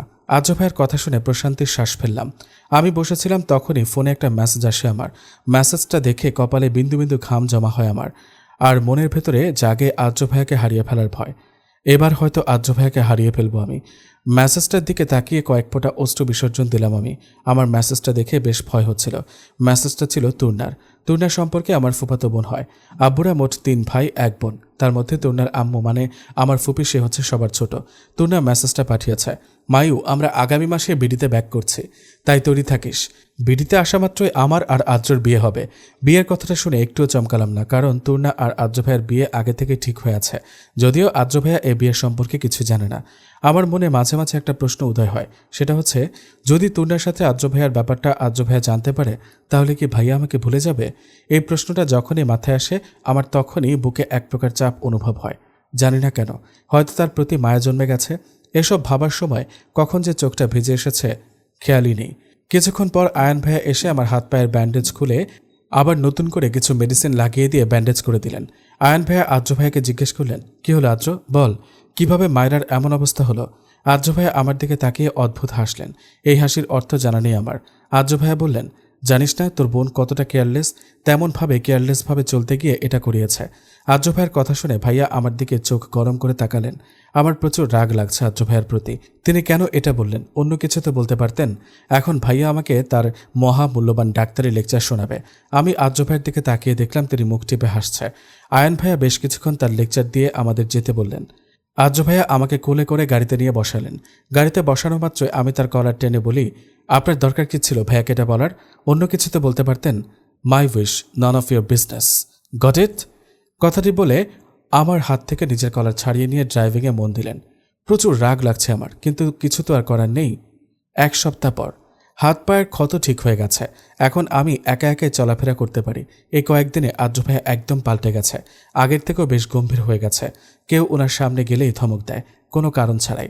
আদ্র ভাইয়ার এমন আচরণে বাড়ির সবাই অনেক চিন্তিত তাকে নিয়ে। সবচেয়ে অদ্ভুত বিষয় হচ্ছে আদ্র ভাইয়া এখন আর আমার সাথে দেখা করে না। বিষয়টা বেশ অবাক করেছে আমাকে। যে আদ্র ভাইয়া কিনা আমাকে দেখা ছাড়া এক মুহূর্ত টিকে থাকতে পারতো না, সে কিনা পুরো 1 সপ্তাহ আমাকে না দেখে কাটিয়েছে। তাহলে কি আমাকে ভুলে গেছেন উনি? ক্লাবের মধ্যে মাতাল হয়ে পড়ে আছে আদ্র। রোহিত অবাক হয়ে তাকিয়ে আছে, কারণ আদ্র কখনো মদ তো দূরের কথা, একটা সিগারেট পর্যন্ত টাচ করেনি। আদ্র একটার পর একটা মদের বোতল শেষ করছিল, তখন রোহিত আদ্রের কাছে এসে বলে, আদ্র কি করছিস সেসব? এত ড্রিঙ্কস করলে তোর হেলথে প্রবলেম হবে। কি হয়েছে তোর, একটু বলবি? এমন আচরণ করছিস কেন? আদ্র নেশাক্ত কণ্ঠে বলে, রোহিত, ওরা ওরা আমার মায়েরাকে নিয়ে যাবে। রোহিত অবাক হয়ে বলে, কারা নিয়ে যাবে মায়েরাকে? কি বলছিস তুই? ওর বাবা মা? কিন্তু কিভাবে? আমরা তো সব ঠিক করে দিয়েছি। আর তাছাড়া ওদের কাছে তো লিগালি নোটিশও নেই। আছে মানে কি? কিভাবে? আদ্র আর কিছু বলার আগে রোহিতের কাঁধে ঢলে পড়ল। রোহিত আদ্রকে ধরে দেখে ও সেন্সে নেই। রোহিত দীর্ঘ নিঃশ্বাস ছেড়ে বলে, বেশি ড্রিঙ্ক করার ফল। জানলার ধারে বসে শূন্য আকাশপানে চেয়ে আছে মাইশা, চোখে পানি। মাইশা এখন হোস্টেলে থাকে। যতদিন পর্যন্ত না বেবি হচ্ছে ততদিন পর্যন্ত এখানে থাকতে বলেছে আয়নকে। বাড়ির সবাইকে ম্যানেজ করা শেষ। মাইশা আকাশের দিকে তাকিয়ে বলে ওঠে, মেঘ, আমি জানি তুমি আমাকে ভালোবাসো, কিন্তু কেন তুমি মিথ্যা বললে? আর কই চলে গেছো তুমি? এবার ফিরে এসো প্লিজ। তোমাকে ছাড়া আমাদের বাচ্চাকে কিভাবে বড় করব? রাতের বেলা বই নিয়ে হালকা ঘাটাঘাটি করছি। কালকে থেকে ক্লাস শুরু হবে, কিন্তু পড়ায় একটুও মন বসছে না। বারবার আদ্র ভাইয়ের কথা মনে পড়ছে। নিজের মনকে যত কন্ট্রোল করার চেষ্টা করি ততবারই আদ্র ভাইয়ের কথা মনে পড়ে। কিছুক্ষণ পর বাসার কলিং বেল বেজে ওঠে। আমি দৌড়ে গিয়ে দরজা খুলে দিই। দরজা খোলার পর দেখি আদ্র ভাইয়া রোহিত ভাইয়ার কাঁধে ভর দিয়ে আছে। আমি কিছুটা ভয় পেয়ে গেলাম। রোহিত ভাইয়া বলল, ভয় পাওয়ার কিছু নেই, আদ্র ঠিক আছে। ড্রিঙ্ক করার ফলে জ্ঞান হারিয়েছে। আমি অবাক হয়ে বললাম, ড্রিঙ্ক? কিন্তু ভাইয়া তো এসব। আমার কথা শেষ হওয়ার আগে রোহিত ভাইয়া বলল, জানি আদ্র এসব খায় না। আসলে আজকে যে ওর কি হয়েছে আমরা কেউ জানি না। আমি এখনও আদ্র ভাইয়ের দিকে অবাক হয়ে তাকিয়ে আছি। রোহিত ভাই বলে, একটু হেল্প করো, ওকে ওর রুমে দিয়ে আসি। আমি আদ্র ভাইয়ের এক হাত নিজের কাঁধে তুলে নিয়ে তার রুমের দিকে নিয়ে গেলাম। টেবিলের ওপর পা দিয়ে বসে আছে আদনান মাহমুদ। কিছুক্ষণ পরপর আবার সিগারেটও টান দিচ্ছে। তখন একটা ছেলে এসে বলল, স্যার খবর আছে। বল। স্যার, মেয়েটার খবর পেয়েছে। আদনান মাহমুদ টেবিল থেকে লাফ দিয়ে নেমে এসে বলে, কই থাকে? স্যার, বিডি ডিএমএ পড়ে। আদনান মাহমুদ বাঁকা হাসি দেয়। এদিকে আদ্র ভাইয়াকে বেডে শুয়ে দেওয়ার পর রোহিত ভাই চলে যায়। আমি আদ্র ভাইয়ের পাশে বসে তার মাথায় হাত দিলাম। আদ্র ভাইয়ের দিকে তাকিয়ে এক ফোঁটা পানি গড়িয়ে পড়ল চোখ থেকে। কতটা বদলে গেছে আদ্র ভাইয়া। চেহারার সেই উজ্জ্বলতা নেই। আগের থেকে বেশ শুকিয়ে গেছে তিনি। চোখের নিচেও কালি পড়ে গেছে। হঠাৎ আদ্র ভাইয়া চোখ খুলে আমাকে দেখে লাফ দিয়ে উঠে বসে। আমি ভয় পেয়ে কিছুটা দূরে সরে যাই, কিন্তু আদ্র ভাইয়া আমার হাত ধরে কাছে টেনে এনে আমার গাল দুটো ধরে বলে, ভালোবাসি মায়াপুরী, প্লিজ ছেড়ে যাস না আমায়, মারা যাব আমি। আদ্র, কি বলছেন এসব? অনেক ভালোবাসি তোকে, এক আকাশ ভালোবাসি। কেন বুঝিস না আমার ভালোবাসা? আমি কিছু বললাম না। তিনি আবার বললেন, কেন বুঝিস না মায়েরা? অতিরিক্ত চাই তোকে, তোকে ছাড়া আমি অসমাপ্ত, মারা যাব আমি তোকে ছাড়া। আমার চোখ দিয়ে পানি পড়ছে। আমি কাঁপা কণ্ঠে বললাম, ভালোবাসি। কি বললি? আরেকবার বল প্লিজ। ভালোবাসি, খুব ভালোবাসি। আদ্র ভাইয়া হাসলেন, মনোমুগ্ধকর তার হাসি। তিনি হেসে আমার সারা মুখে শব্দ করে চুমু খেলেন। সকালে স্নিগ্ধ আলো আর হিমশীতল বায়ু জানলার পর্দা ভেদ করে ভেতরে আসছে। হিমশীতল ঠান্ডা বাতাসের কারণে ঘুম ভেঙে যায় মায়রার। মায়রা অনেক কষ্টে নিজের চোখ খুলে। রাতে বেশ দেরিতে ঘুমিয়েছে ও। চোখ খোলা মাত্র ছোটখাটো একটা ঝাটকা খায় মায়রা। মায়রা দেখে আদ্র একদম ওর কাছে এসে ঘুমিয়ে আছে। মায়রা নড়তেও পারছে না, কারণ আদ্র ওকে একদম আষ্টে পৃষ্ঠে জড়িয়ে ধরে আছে। তখনই মায়রার খেয়াল হয় কাল রাতের কথা। কাল রাতে আদ্র অনেক জেদ করেছিল মায়রাকে জড়িয়ে ধরে ঘুমাবে। মায়রা প্রথমে রাজি না হলেও পরে বাধ্য হয় আদ্রের কারণে। মায়রা আলতো হাতে আদ্রের গাল স্পর্শ করে। হালকা কেঁপে ওঠে আদ্র, তবুও ঘুম ভাঙে না ওর। মায়রা ভাবছে কাল রাতের কথা। আপনাকে বলে তো দিলাম ভালোবাসি, কিন্তু আদৌ কি এই ভালোবাসা পূর্ণতা পাওয়ার যোগ্য? মায়রার খেয়াল হয় তূর্ণার কথা। সাথে সাথে আদ্রের গাল থেকে হাত সরিয়ে নেয় ও। আপনাকে ভালোবাসতে পারবো না আমি। আপনি আমার না। বোন হয়ে কিভাবে নিজের বোনকে ঠকাবো আমি? আমি তুর্নাকে ওয়াদা দিয়েছি আমাদের এই ভালোবাসা পূর্ণতা পাবার নয়। মায়রার কথাগুলো ভেবে খুব সাবধানতার সাথে আদ্র থেকে নিজেকে ছাড়িয়ে নিয়ে দৌড়ে রুম থেকে বেরিয়ে যায়। আদ্র এখনও গভীর ঘুমে মগ্ন। মায়রা রুমে এসে দরজা আটকিয়ে কান্না করে দেয়। ও এখন মনে প্রাণে দোয়া করছে যে আদ্রের যাতে কাল রাতের কথা মনে না থাকে। সকাল 8টার দিকে ঘুম ভেঙে যায় আদ্রের। ঘুম থেকে ওঠা মাত্রই মাথা চেপে ধরে ও। বেশ মাথা ধরেছে ওর। আদ্র বেডসাইড টেবিলের দিকে তাকিয়ে দেখে তেঁতুলের পানি। ও চট করে উঠে গ্লাসটা হাতে নেয়। পানিটা খাওয়ার পর মাথা ব্যথা অনেকটাই কমেছে ওর। আদ্র নিজের দিকে তাকিয়ে দেখে ও একটা ব্ল্যাক টি শার্ট পরা। ভ্রু কুচকায় ও। আমি তো জ্যাকেট পরা ছিলাম, ড্রেস চেঞ্জ করলো কে? আর আমার টি শার্ট থেকে লেডিস পারফিউমের স্মেল আসছে কেন? রাতে কি রুমে কেউ এসেছিল? আদ্র নিজের মাথা চেপে ধরে মনে করার চেষ্টা করে, কিন্তু ফলাফল শূন্য। এদিকে রেডি হয়ে নিচে নেমে আসে আদ্রের চোখ এখন মায়রাকে খুঁজছে, কিন্তু কোথাও ওর দেখা পেল না ও। তখনই পেছন থেকে আদ্রিতা বলে ওঠে, কাকে খুঁজছিস? মায়রা কই? ও কলেজে গেছে। ভুলে গেছিস আজকে ওর মেডিকেলের ফার্স্ট ক্লাস?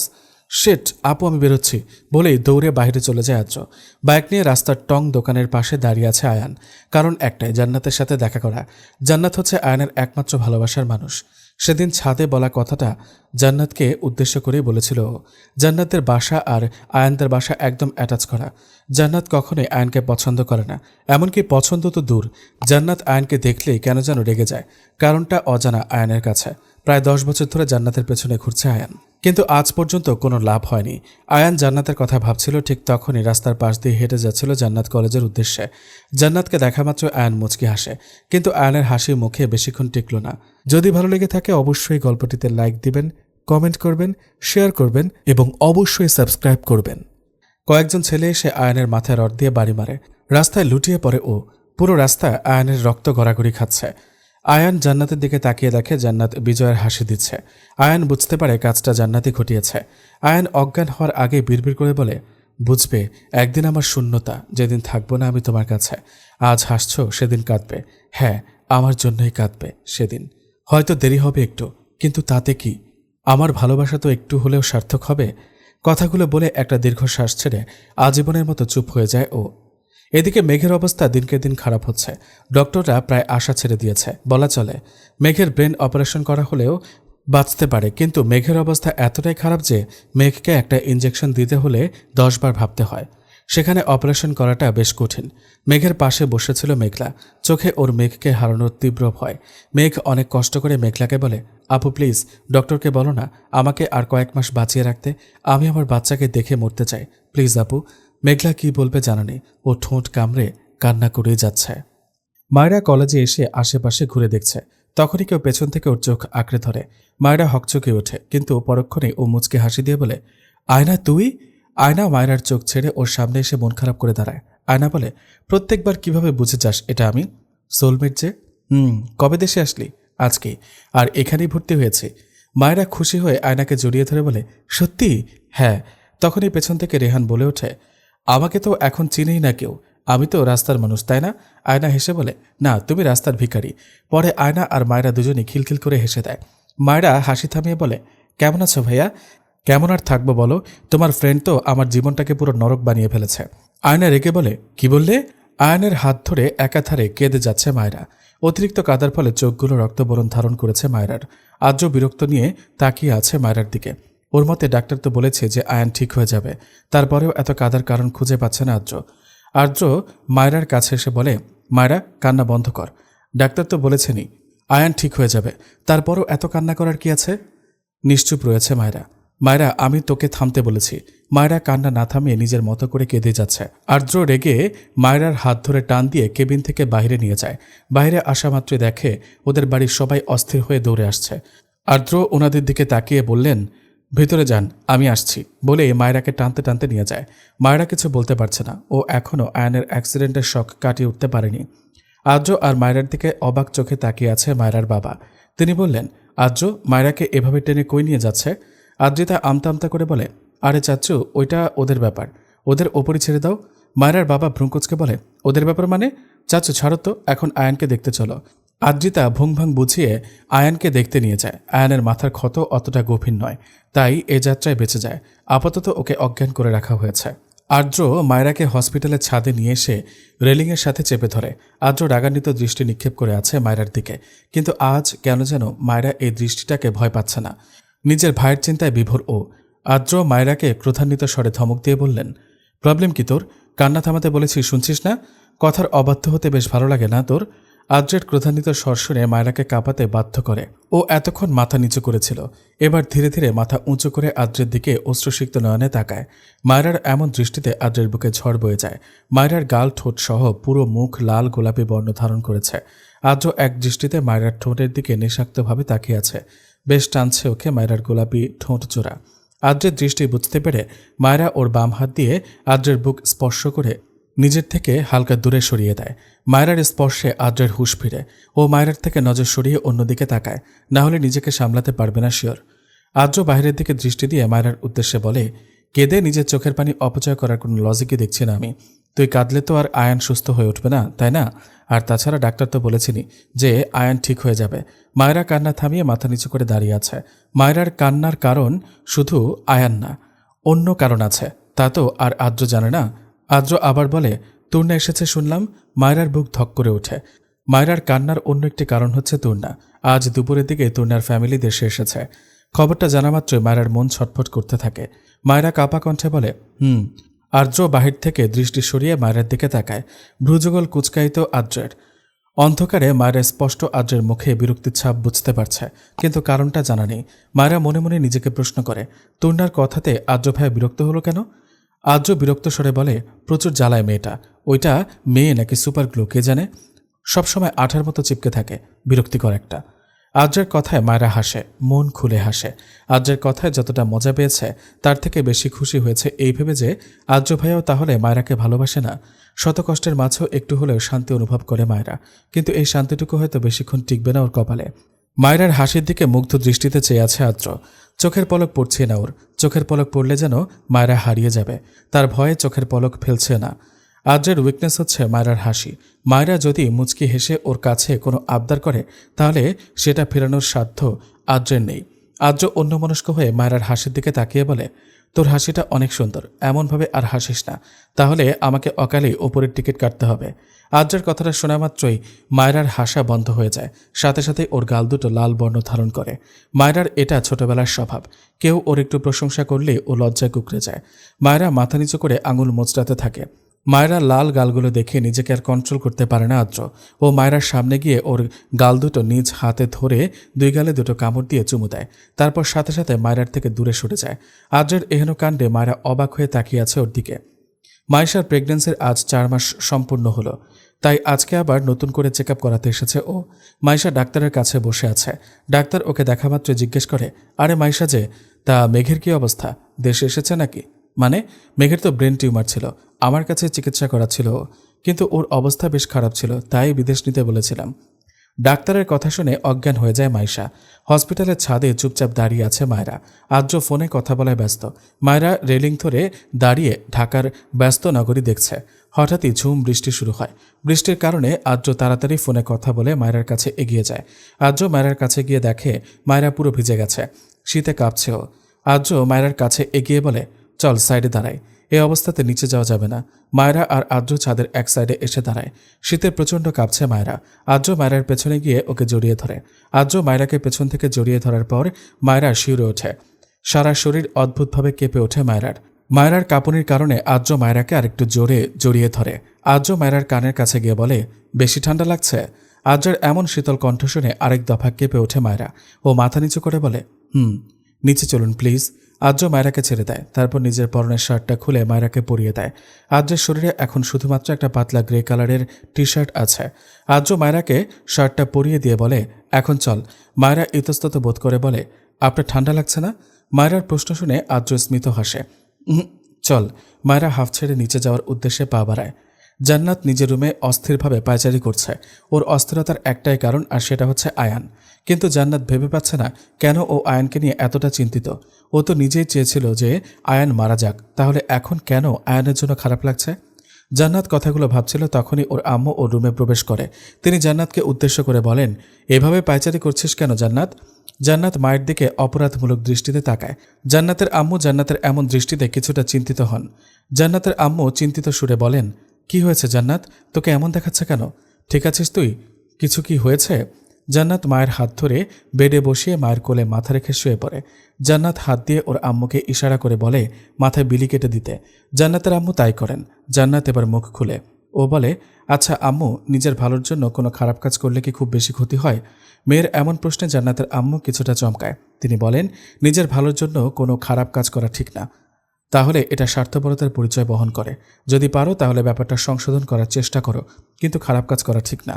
কারণ তুমি যে খারাপ কাজটা করবে সেটা হয়তো তোমাকে কোনো না কোনো সময় অনুশোচনা জাগাবে, তোমার খারাপ লাগা কাজ করবে। জান্নাত এতক্ষণ মন দিয়ে মায়ের কথাগুলো শুনছিল। চোখ দিয়ে পানি গড়িয়ে পড়ছে ওর। আসলে ওর প্রচণ্ড অনুশোচনা কাজ করছে। ভেতরে ভেতরে ক্ষতবিক্ষত হয়ে যাচ্ছে ও। জান্নাত হঠাৎই ডুকরে কেঁদে ওঠে। মেয়ের হঠাৎ কান্না করাতে ভরকে যায় জোহরা বেগম। জান্নাতের মায়ের নাম হচ্ছে জোহরা বেগম। জোহরা বেগম অস্থির হয়ে জান্নাতকে জিজ্ঞেস করে, কি হয়েছে মা, কাঁদছিস কেন? জান্নাত কেঁদে কেঁদে বলে, আম্মু, আমি অনেক বড় একটা ভুল করে ফেলেছি। কি করেছিস বল আমাকে। জান্নাত ওর আম্মুকে সব খুলে বলে। সব কিছু শোনার পর জোহরা বেগম জান্নাতের গালে জোরে একটা থাপ্পড় মারে।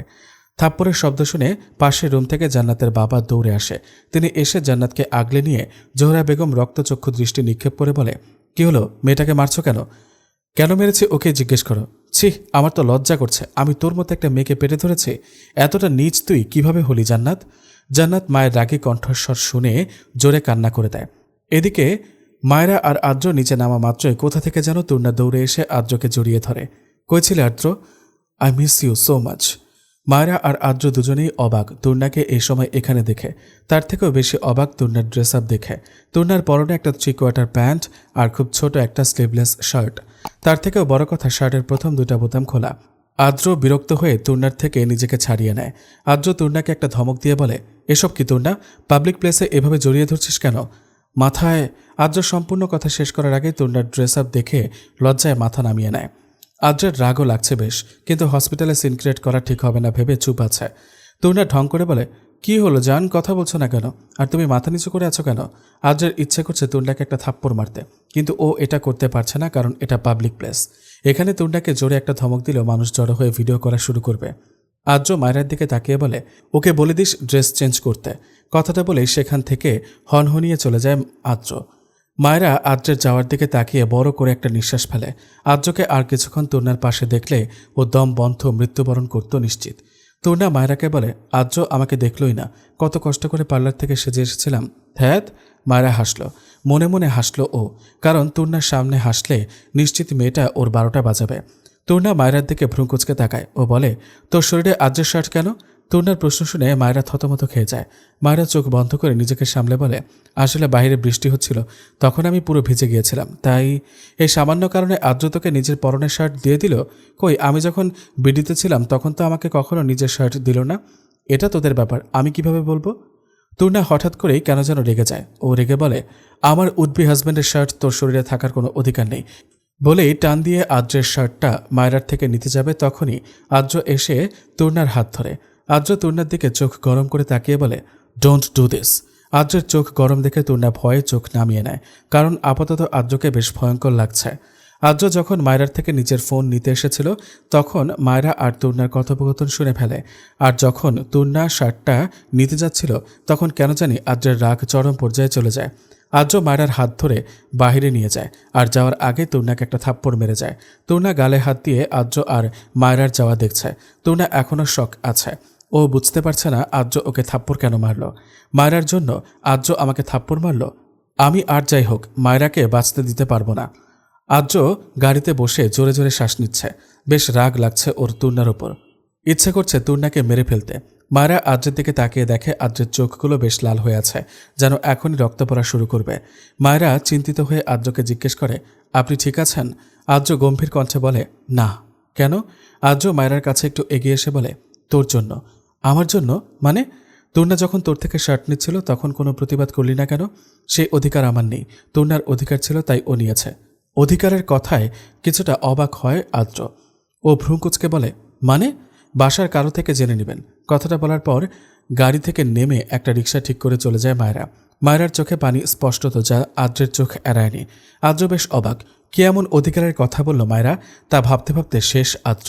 মায়েরা রিক্সায় বসে একাধারে কেঁদে যাচ্ছে। কেন কাঁদছে তার কোনো কারণ জানা নেই ওর, কিন্তু আপাতত ওর কান্না করলে মন শান্তি হবে না এটা শিওর। হঠাৎ মায়রার ফোনে কল আসে। মায়রা ফোন রিসিভ করে। ফোনের অপর পাশ থেকে মায়রার আম্মু মায়রাকে বলে, মায়রা কই তুই? আম্মু, আমি বাসায় চলে এসেছি। ওহ আচ্ছা, আমরাও একটু পর আসছি আয়ানকে নিয়ে। মায়রা জলদি করে ফোন কেটে দেয়। আদ্র পুলিশ স্টেশনে পৌঁছে চুপচাপ মনমরা হয়ে বসে আছে। তখনই রোহিত এসে আদ্রকে বলে, এতই যখন ভালোবাসিস তাহলে ফ্যামিলিকে জানাচ্ছিস না কেন? আদ্র ভ্রু কুচকায় রোহিতের কথায়। ও বলে, মানেটা সিম্পল, তুই তোর ভালোবাসার কথা মায়রাকে বল, দেখ ও অ্যাকসেপ্ট করে কিনা, আর না করলে তুই আর ওকে ছাড়বি না। সো জোর করে বিয়ে করে ফেললেই তো হয়। রোহিতের কথা শুনে বেশ কিছুক্ষণ চুপ করে থাকেও। তারপর হঠাৎ চেয়ার থেকে উঠে রোহিতকে জড়িয়ে ধরে বলে, এই প্রথম কোনো কাজের কথা বললি? আমি সবসময় কাজের কথাই বলি। আচ্ছা শোন, প্রপোজ করার জন্য যা যা লাগে সব ঠিক করে ফেল। আজকে ওকে প্রপোজ করব, দেন রাজি হলে তো ভালো, না হলে জোর করে বিয়ে করতে হবে। আচ্ছা। আয়ানকে বাসায় আনা হয়েছে। ও পুরোপুরি সুস্থ না হলেও সুস্থ বলা চলে।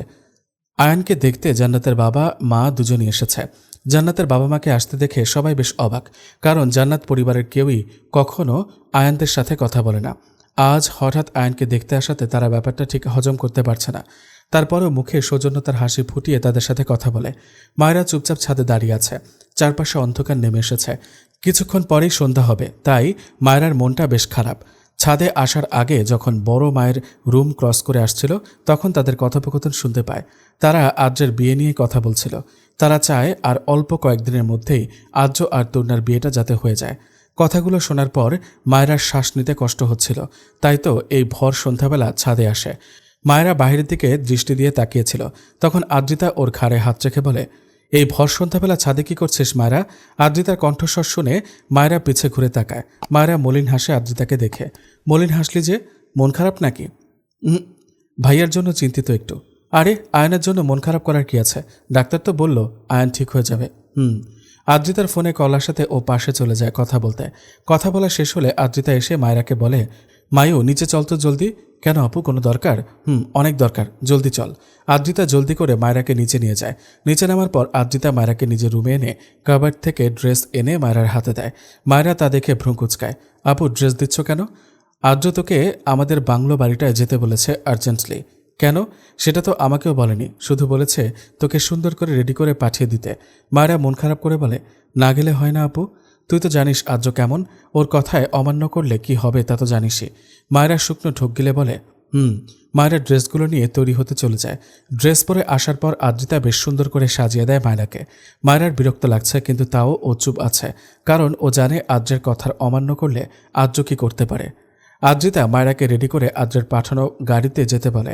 মায়েরার মনে মনে বেশ ভয় হচ্ছে। ওর কেন যেন মনে হচ্ছে খারাপ কিছু হতে চলেছে। বাংলো বাড়িতে এসে গাড়ি থামতে মায়েরার বুকের ধুকপুকানিটা যেন 4 গুণ হয়ে যায়। মায়েরা ড্রেস ধরে আস্তে আস্তে সামনে আগায়। দরজার কাছে আসতে গোলাপি পাপড়ির বর্ষণ হয় মায়েরার ওপর। অনেকটা অবাক আর প্রশ্ন নিয়ে সামনে আগায় মায়েরা। কিছুটা সামনে যেতে একটা লোক এসে মায়েরাকে বলে, ম্যাম স্যার সেকেন্ড ফ্লোরে আছে। মায়েরা লোকটির কথা মতো সেকেন্ড ফ্লোরে যায়। সেকেন্ড ফ্লোরে যাওয়া মাত্রই মায়েরার চক্ষু চরক গাছ। সেকেন্ড ফ্লোরের চারদিকে লাভ শেপ বেলুন আর গোলাপের পাপড়ির ছড়াছড়ি। অনেক সুন্দর করে সাজানো হয়েছে সেকেন্ড ফ্লোরটাকে। মায়েরা জামা ছেড়ে দিয়ে সামনে এগোয়। সামনে আগানো মাত্র পেছন থেকে আদ্র এসে মায়েরাকে জড়িয়ে ধরে মায়েরার কাঁধে নিজের থুতনি রেখে বলে, হ্যাপি ভ্যালেন্টাইন্স ডে জান। আদ্রের হিসহিসিয়ে কথাগুলো শুনে কেঁপে ওঠে মায়েরা। আদ্র মায়েরাকে ছেড়ে ওর সামনে হাঁটু গেড়ে বসে বলে, ছোট থেকেই তোর বাচ্চামাগুলোর প্রতি একটা অন্যরকম আকর্ষণ ছিল আমার। ছোট সময় যখন পুতুলের জন্য কান্না করতি তখন ইচ্ছে করতো দুনিয়ার সব পুতুল তোর সামনে হাজির করতে।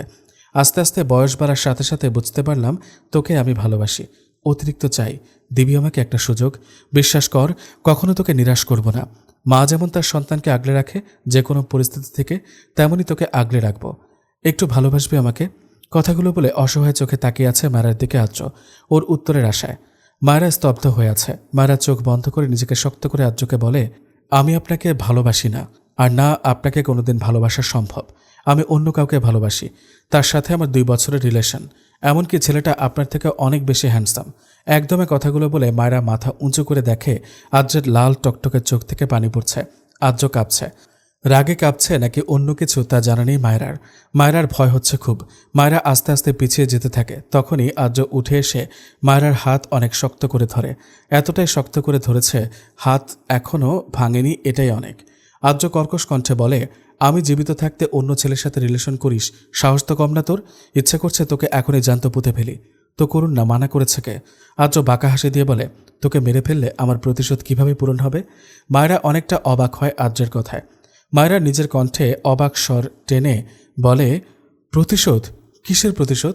বাহ, আমাকে কষ্ট দিলেই তার শাস্তি তোকে না দিই কিভাবে? আমি অন্য ছেলের সাথে রিলেশন করি, এতে আপনাকে কষ্ট দেওয়ার কি হলো? আদ্রের কপালের রগ ফুলে ওঠে মায়েরার কথা শুনে। আরও বেশি হিংস্র হয় আদ্র। ও বলে, রিলেশন করিস 2 বছর, কিন্তু আমি তোকে ভালোবাসি আরও অনেক বছর ধরে, এবং সেটা তুই জানিস। অ্যান্ড জেনে শুনে তুই অন্য একটা ছেলের সাথে রিলেশনশিপে গিয়েছিস। তাহলে এটাকে ধোঁকা বলে না তো কি বলে? আমি আমার মতো চলবো, তাতে আপনার কি? কারণ তুই আমার, শুধুই আমার। Got it? আদ্র মায়েরার হাত ধরে টেনে নিচে নিয়ে যেতে থাকে। মায়েরা পেছন থেকে আদ্রকে বলে, কই নিয়ে যাচ্ছেন আমাকে? বিয়ে করতে। মায়েরা স্তব্ধ হয়ে যায় আদ্রের কথা শুনে। ওর ব্রেন কাজ করা বন্ধ করে দিয়েছে। আদ্র মায়েরাকে ফার্স্ট ফ্লোরে এনে সোফায় ছুঁড়ে মারে, কিন্তু মায়েরার কোনো রিয়েক্ট নেই। আদ্র নিজের ফোন বের করে কাকে যেন ফোন লাগিয়ে বলে, চলে আয়। ও মানেনি। মায়েরাদের বাসার সামনের ঝোপঝাড়ে বসে আছে আদনান মাহমুদ আর তার লোকেরা। আদনান মাহমুদ বিরক্ত হয়ে বলে, শুভ, তুই শিওর তো এটাই মেয়ের বাসা? জি বস, 100% শিওর। তাহলে মেয়েটা কই এখন? দেখলাম না তো। শুভ আমতামতা করে বলে, বস, মনে হয় মেয়েটা বাসায় নেই। রেগে যায় আদনান মাহমুদ। তিনি রেগে শুভর গালে একটা থাপ্পড় মেরে বলে, শালা, কোনো কাজের না তুই। বলেই ঝোপঝাড় থেকে বেরিয়ে গাড়ি নিয়ে চলে যায় সে। মুখে কাপড় বেঁধে 5 স্টার হোটেলে প্রবেশ করে তূর্ণা। বারবার আশেপাশে তাকাচ্ছে যেন কেউ ওকে দেখছে কিনা। তূর্ণা খুব সাবধানতার সাথে হোটেলের 304 নম্বর রুমে যায়। তূর্ণা 304 নম্বর রুমের সামনে এসে বুক ভরে শ্বাস নেয়। তারপর আস্তে করে ডুপ্লিকেট চাবি দিয়ে দরজা খুলে ভেতরে প্রবেশ করে তূর্ণা। তূর্ণা ভেতরে প্রবেশ করতেই একটা মনোমুগ্ধকর স্মেল পায়ও। গভীরভাবে নেশাক্ত এই স্মেলটার প্রতিও। তূর্ণা আরও ভেতরে গিয়ে একটা রুমের দরজার সামনে দাঁড়ায় ও। দরজাটা খুলে দেখে একটা ছেলে শার্টলেস হয়ে দাঁড়িয়ে ড্রিঙ্কস করছে। ছেলেটার বডি আকর্ষণ করার মতো। তূর্ণা গিয়ে ছেলেটাকে পেছন থেকে জড়িয়ে ধরে তূর্ণা বলে, কেমন আছো মিস্টার হ্যান্ডসাম? ছেলেটার ড্রিঙ্কসের গ্লাসে ঠোঁট লাগাতে লাগাতে বলে, এত দেরি হলো যে? বাড়ির সবাইকে ম্যানেজ করতে একটু দেরি হয়ে গেছে। আদ্রের কি খবর? মিশনের কতটুকু এগিয়েছ? অনেকটাই। আদ্রের বাবা মা চাইছেন খুব তাড়াতাড়ি আমাদের বিয়েটা দিয়ে দিতে। ছেলেটার ড্রিঙ্কসের গ্লাস পাশের কাচের টেবিলে রেখে তূর্ণার দিকে তাকায়। That's good. খুব তাড়াতাড়ি তাহলে সুখবর পাচ্ছি। তূর্ণা হেসে বলে, ইয়াহ। তূর্ণা ছেলেটার কাছে গিয়ে বলে, কতদিন হয়ে গেল তীব্র, তুমি আমাকে একটু আদর করো না? তীব্র বাঁকা হেসে তূর্ণাকে বেড়ে ধাক্কা দিয়ে ফেলে দিয়ে ওর দিকে এগিয়ে যায়। এদিকে বধূ বেশে বসে আছে মায়রা, পাশে আদ্র বসা, সাথে আরও অনেকে এসেছে আদ্র আর মায়রার বিয়ের জন্য। এমনকি আদ্রিতাও বাদ নেই। আদ্রের কবুল বলা শেষে মায়রাকে কবুল বলতে বলা হলেও ও চুপ হয়ে থাকে। মায়রার এমন চুপ থাকাটা আদ্রের সহ্য হয় না। ও রেগে মায়রাকে একটা থাপ্পড় দিয়ে বলে, কবুল বলবি নাকি আরেকটা দিব? আদ্রের থাপ্পড় খেয়ে মায়রা কান্না করে দেয়। ও অসহায় চোখে আদ্রিতার দিকে তাকায়। আদ্রিতা বলে, কবুল বলে দে না বোন, না হলে আরও থাপ্পড় খেতে হবে। মায়রার প্রচুর রাগ লাগছে আদ্রিতার উপর। ওর মনে হচ্ছে কই আদ্রিতা ওকে একটু হেল্প করবে, তা না, সে নিজের ভাইয়ের অনৈতিক কাজে সাপোর্ট করছে। মায়রার ভাবনার মাঝে আরও একটা থাপ্পড় পড়ে গেল ওর গালে। মায়রা আরও জোরে কান্না করে দেয়। আদ্র বলে, এসব মেলোড্রামা অফ করে জলদি কবুল বল, না হলে এখানেই তোকে মেরে কবর দিয়ে যাব। মায়রা কাপা কণ্ঠে বলে, বলবো না কবুল, মেরে ফেলুন আমাকে। আদ্রের রাগ দ্বিগুণ বেড়ে যায়। আদ্র আর মায়রার কাহিনীর মধ্যে কাজী ফোড়ন কেটে আদ্রকে বলে, বাবা, জোর করে তো বিয়ে করা ঠিক না, তুমি এটা কি করছো? আদ্র চোখ বাঁকিয়ে বলে, একদম চুপ, জ্ঞান দিতে আসবেন না। আদ্র ধমক স্বরূপ কথা শুনে কাজী বেশ ভয় পেয়ে যায়। কাজীকে ভয় পেতে দেখে রোহিত বলে, আরে চাচা, স্কুলের টিচারদের মতো জ্ঞান না দিয়ে সিন উপভোগ করুন না, শুধু শুধু ওদের ঝগড়ার ভেতর নাক গলাচ্ছেন কেন? কাজী বলে, সরি বাবা, ভুল হয়ে গেছে। ইটস ওকে চাচা। বলে রোহিত আদ্রকে বলে, ক্যারি অন। আদ্র এবার নিজের পকেট থেকে গান বের করে নিজের মাথায় ঠেকিয়ে বলে, বল, বিয়ে করবি নাকি গুলি করব? মায়েরা অনেক ভয় পেয়ে যায় আদ্রের এমন আচরণে। মায়েরা ভীতস্বরে বলে, ওটা সরান প্লিজ, আমি কবুল বলছি। আগে বল। আদ্রের কথা শুনে জলদি করে 3 বার করে কবুল বলে ফেলে। সাথে উপস্থিত সবাই আলহামদুলিল্লাহ বলে ওঠে। বিয়ের আরও কিছু কাজ সমাপ্তি করে পুরোপুরিভাবে স্বামী স্ত্রীর পবিত্র বন্ধনে আবদ্ধ হয় আদ্র আর মায়রার। আদ্র মায়রার কানের কাছে বলে, এবার আমার প্রতিশোধ নেওয়া শুরু করব। এত কষ্ট দেব যে তুই তোর মৃত্যু কামনা করবি। বিয়ে করেছি বলে ভাবিস না যে তোকে ভালোবাসবো আমি। এতটা টর্চার করব যে রিলেশন করার শাস্তি তুই হারে হারে পাবি। আদ্রের কথাগুলো শুনে কেঁপে ওঠে মায়রা। ও বুঝতে পারছে ওর জন্য বেশ বড় কোনো কিছু অপেক্ষা করছে। একটা পাতলা কম্বল জড়িয়ে তীব্রের বুকে শুয়ে আছে তূর্ণা। মুখে প্রশান্তির হাসি ওর। তূর্ণা তীব্রকে জিজ্ঞেস করে, একটা কথা জিজ্ঞেস করি, বলো, তুমি আদ্রের ক্ষতি করতে চাও কেন? তোমার সাথে কি করেছে ও? তরুণার প্রশ্নটা শোনার পর তীব্রর চোখগুলো লাল বর্ণ ধারণ করে। তীব্র কিছুটা রাগ মিশ্রিত কণ্ঠে তরুণাকে বলে, আমার জীবন কেড়ে নিয়েছে ও। তরুণা অবাক হয়ে বলে, মানে?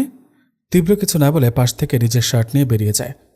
এদিকে আয়ানের সামনে কাচুমাচু হয়ে বসে আছে জান্নাতের বাবা মা, আর আয়ান অবাক হয়ে তাদের দিকে তাকিয়ে। রুমে আপাতত কেউ নেই, কারণ জান্নাতের বাবা মা আয়ানের সাথে একান্তভাবে কথা বলতে চেয়েছে। আয়ান জান্নাতের বাবা মায়ের উদ্দেশ্যে বলে, আঙ্কেল আন্টি, আপনারা কি কিছু বলতে চান? জান্নাতের বাবা বলে, বাবা, আমার মেয়ে যা করেছে তার জন্য অত্যন্ত দুঃখিত। আমরা কোনোদিনও ভাবিনি যে জান্নাত এমন কিছু করতে পারে। জান্নাতের মা আকুতির স্বরে বলে, হ্যাঁ বাবা, প্লিজ জান্নাতকে মাফ করে দাও, ও বুঝতে পারেনি, ওকে আমরা বোঝাবো। আয়ান বিরক্ত নিয়ে বলে, বুঝলাম, কিন্তু আপনারা এত টেন্সড কেন?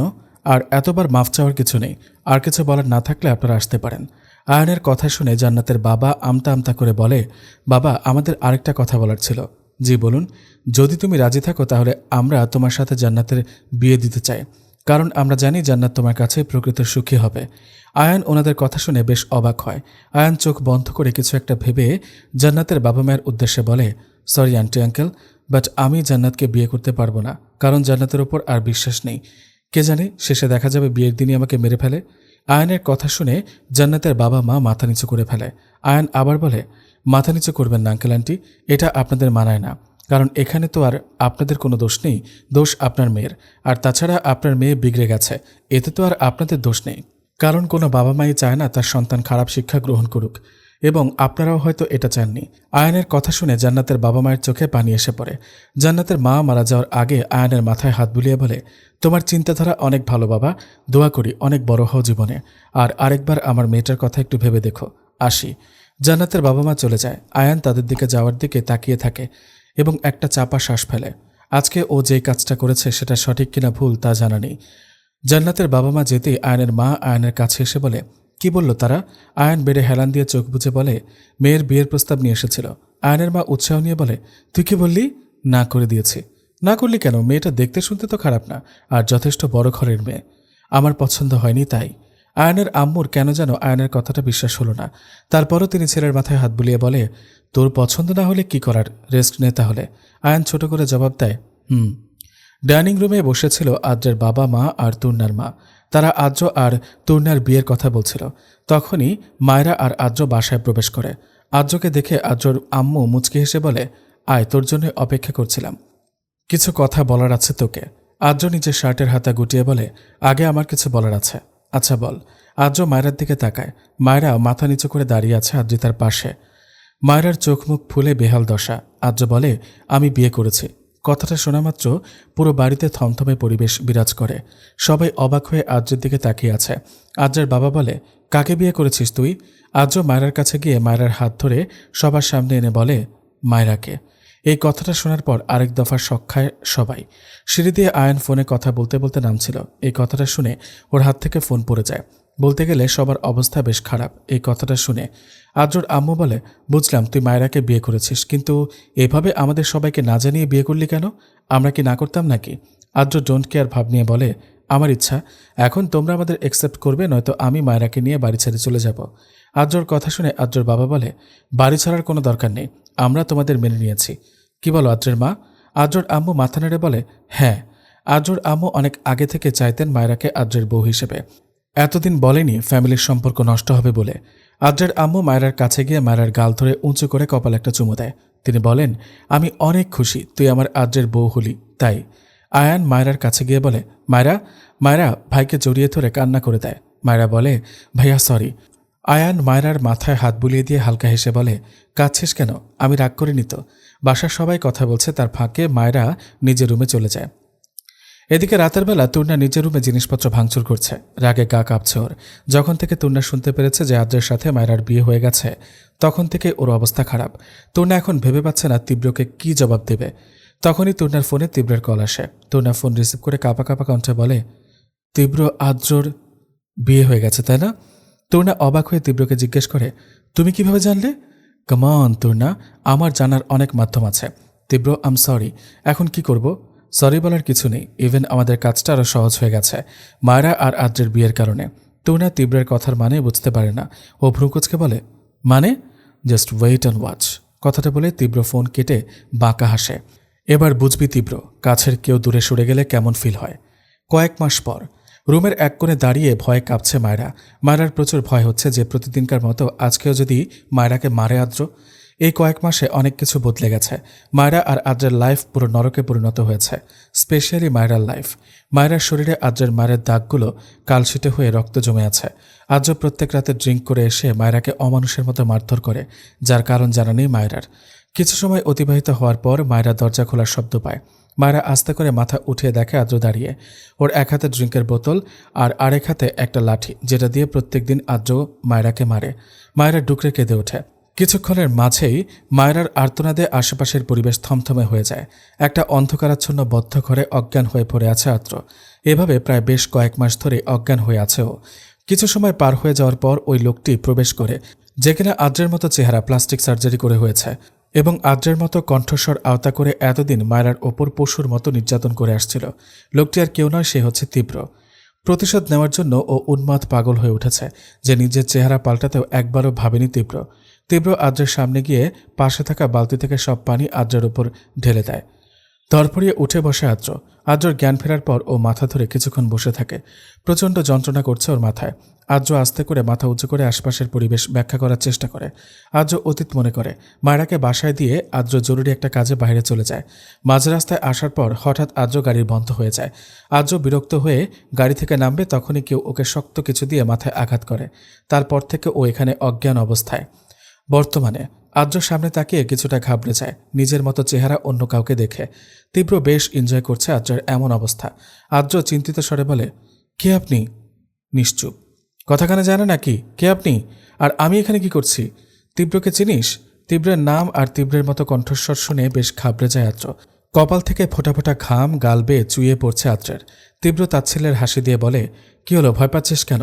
আদ্র কাঁপা সুরে বলে, তুই বেঁচে আছিস? আর তোর চেহারা আমার মতো কেন? অবভিয়াসলি বেঁচে আছি। নিজের বোনের মৃত্যুর প্রতিশোধ না নিয়ে কিভাবে মরবো আমি? আদ্রের ঠিক এই ভয়টাই ছিল যে তীব্র একদিন না একদিন ঠিকই ফিরে আসবে।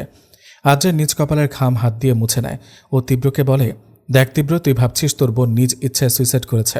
তীব্র রেগে যায়। ও অনেক জোরে আদ্রের গালে একটা থাপ্পড় দেয়, যার কারণে আদ্রের ঠোঁট ফেটে রক্ত পড়তে থাকে। কিন্তু তবুও শান্ত থাকে আদ্র। ও আবারও শান্ত সুরে বলে, বোঝার চেষ্টা কর তীব্র, এখানে আমার কোনো দোষ নেই। কথাটা শেষ না হতে তীব্র নিজের প্যান্টের বেল্ট খুলে আদ্রকে আঘাত করতে থাকে।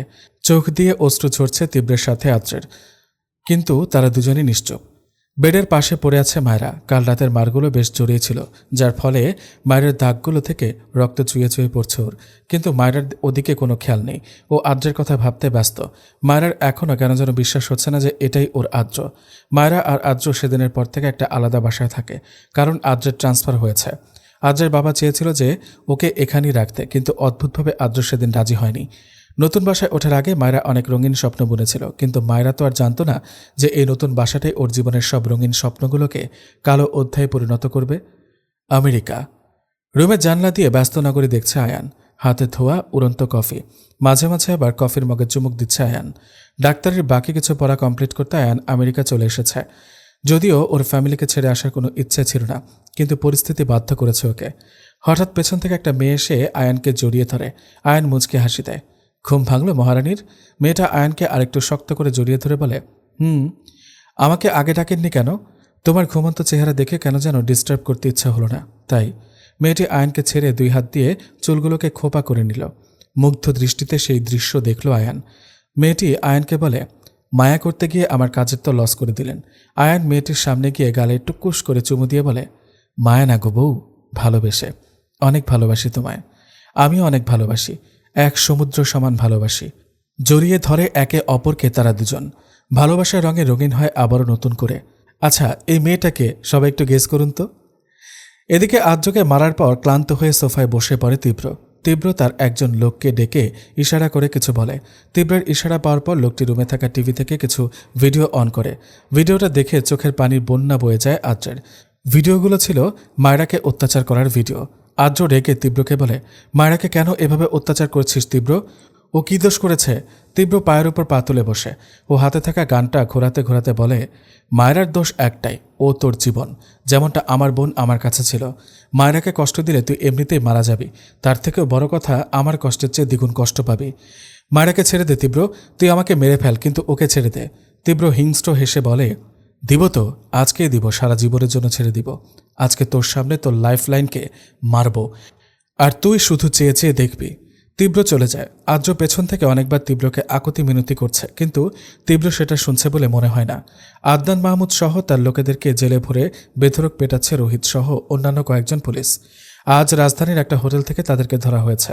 রোহিত আদনান মাহমুদের চুলের মুঠি ধরে বলে, বল, তুই কেন মায়রার ক্ষতি করতে চাস?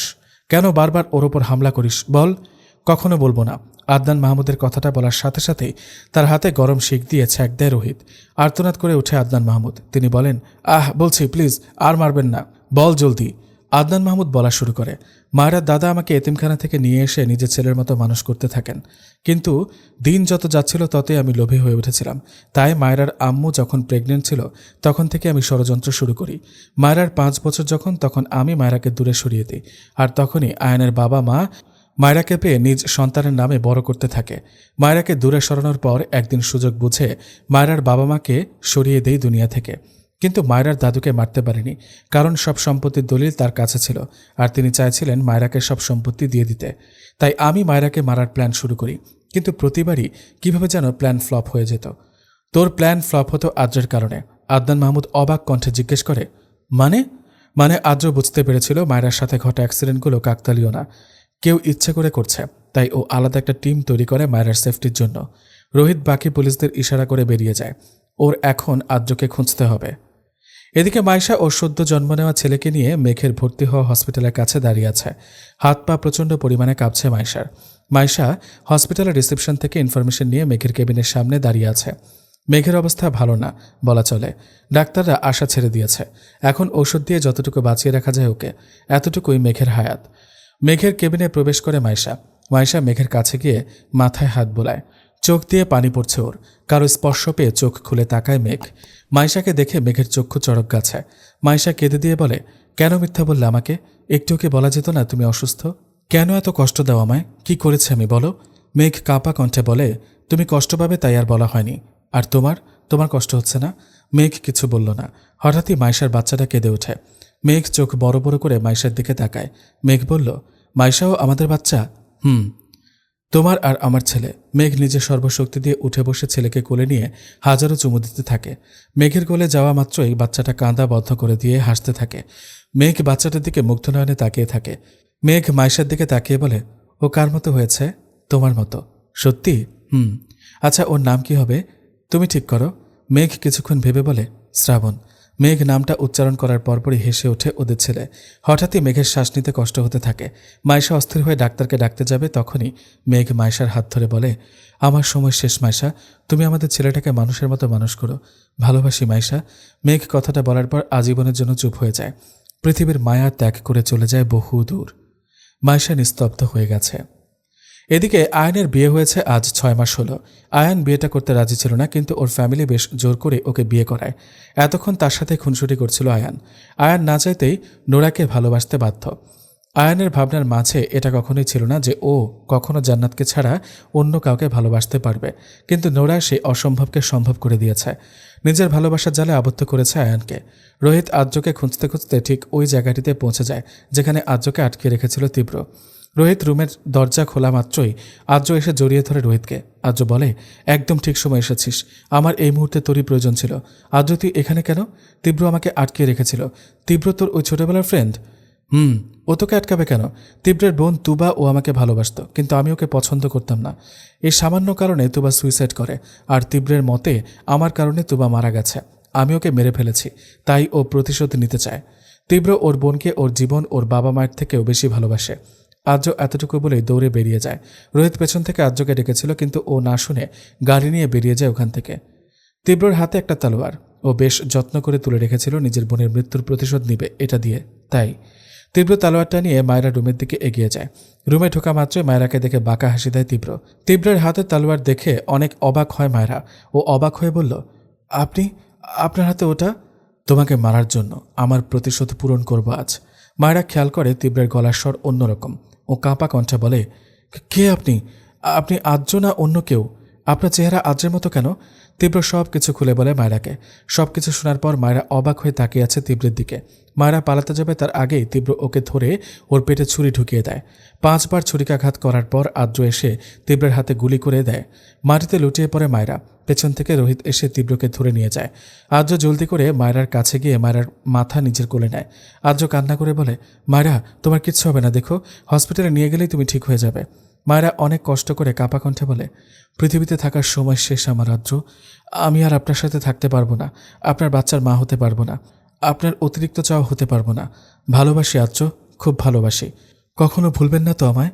মায়রা পাগলের মতো কথা বলিস না তো, তোর কিচ্ছু হবে না, তুই ঠিক হয়ে যাবে দেখিস। মায়রা জোরে জোরে শ্বাস নিতে শুরু করে। আস্তে করে আদ্রের বুকে ঢলে পড়ে ও। 7 বছর পর মায়রার কবরের সামনে দাঁড়িয়ে আছে আদ্র। হাতে পায়ে ওর শিকল পরানো। আদ্র আজ একজন মানসিক রোগী। মায়রা মারা যাওয়ার পর পুরোপুরি পাগল হয়ে যায় আদ্র। তীব্র তার কর্মকাণ্ডের জন্য ফাঁসির দড়িতে ঝুলছে। মাইশা নিজের বাচ্চাকে আজ মানুষ করতে ব্যস্ত। আয়নেরও একটা মেয়ে হয়েছে, ওরা সবাই ভালো আছে। ভালো নেই শুধু আদ্র। আজকের দিনে মায়রা মারা যায়, তাই এই দিনে মায়রার কবরের কাছে আদ্রকে না আনলে ও আরও বেশি পাগলামি করে। আদ্র শিকল পরিহিত অবস্থায় মায়রার কবরের কাছে গিয়ে বসে। আদ্র ফুপিয়ে ফুপিয়ে কেঁদে ওঠে। ও বলে, কেন আমাকে ছেড়ে গেলি মায়রা? আমার ভালোবাসা কি কোনো কমতি ছিল?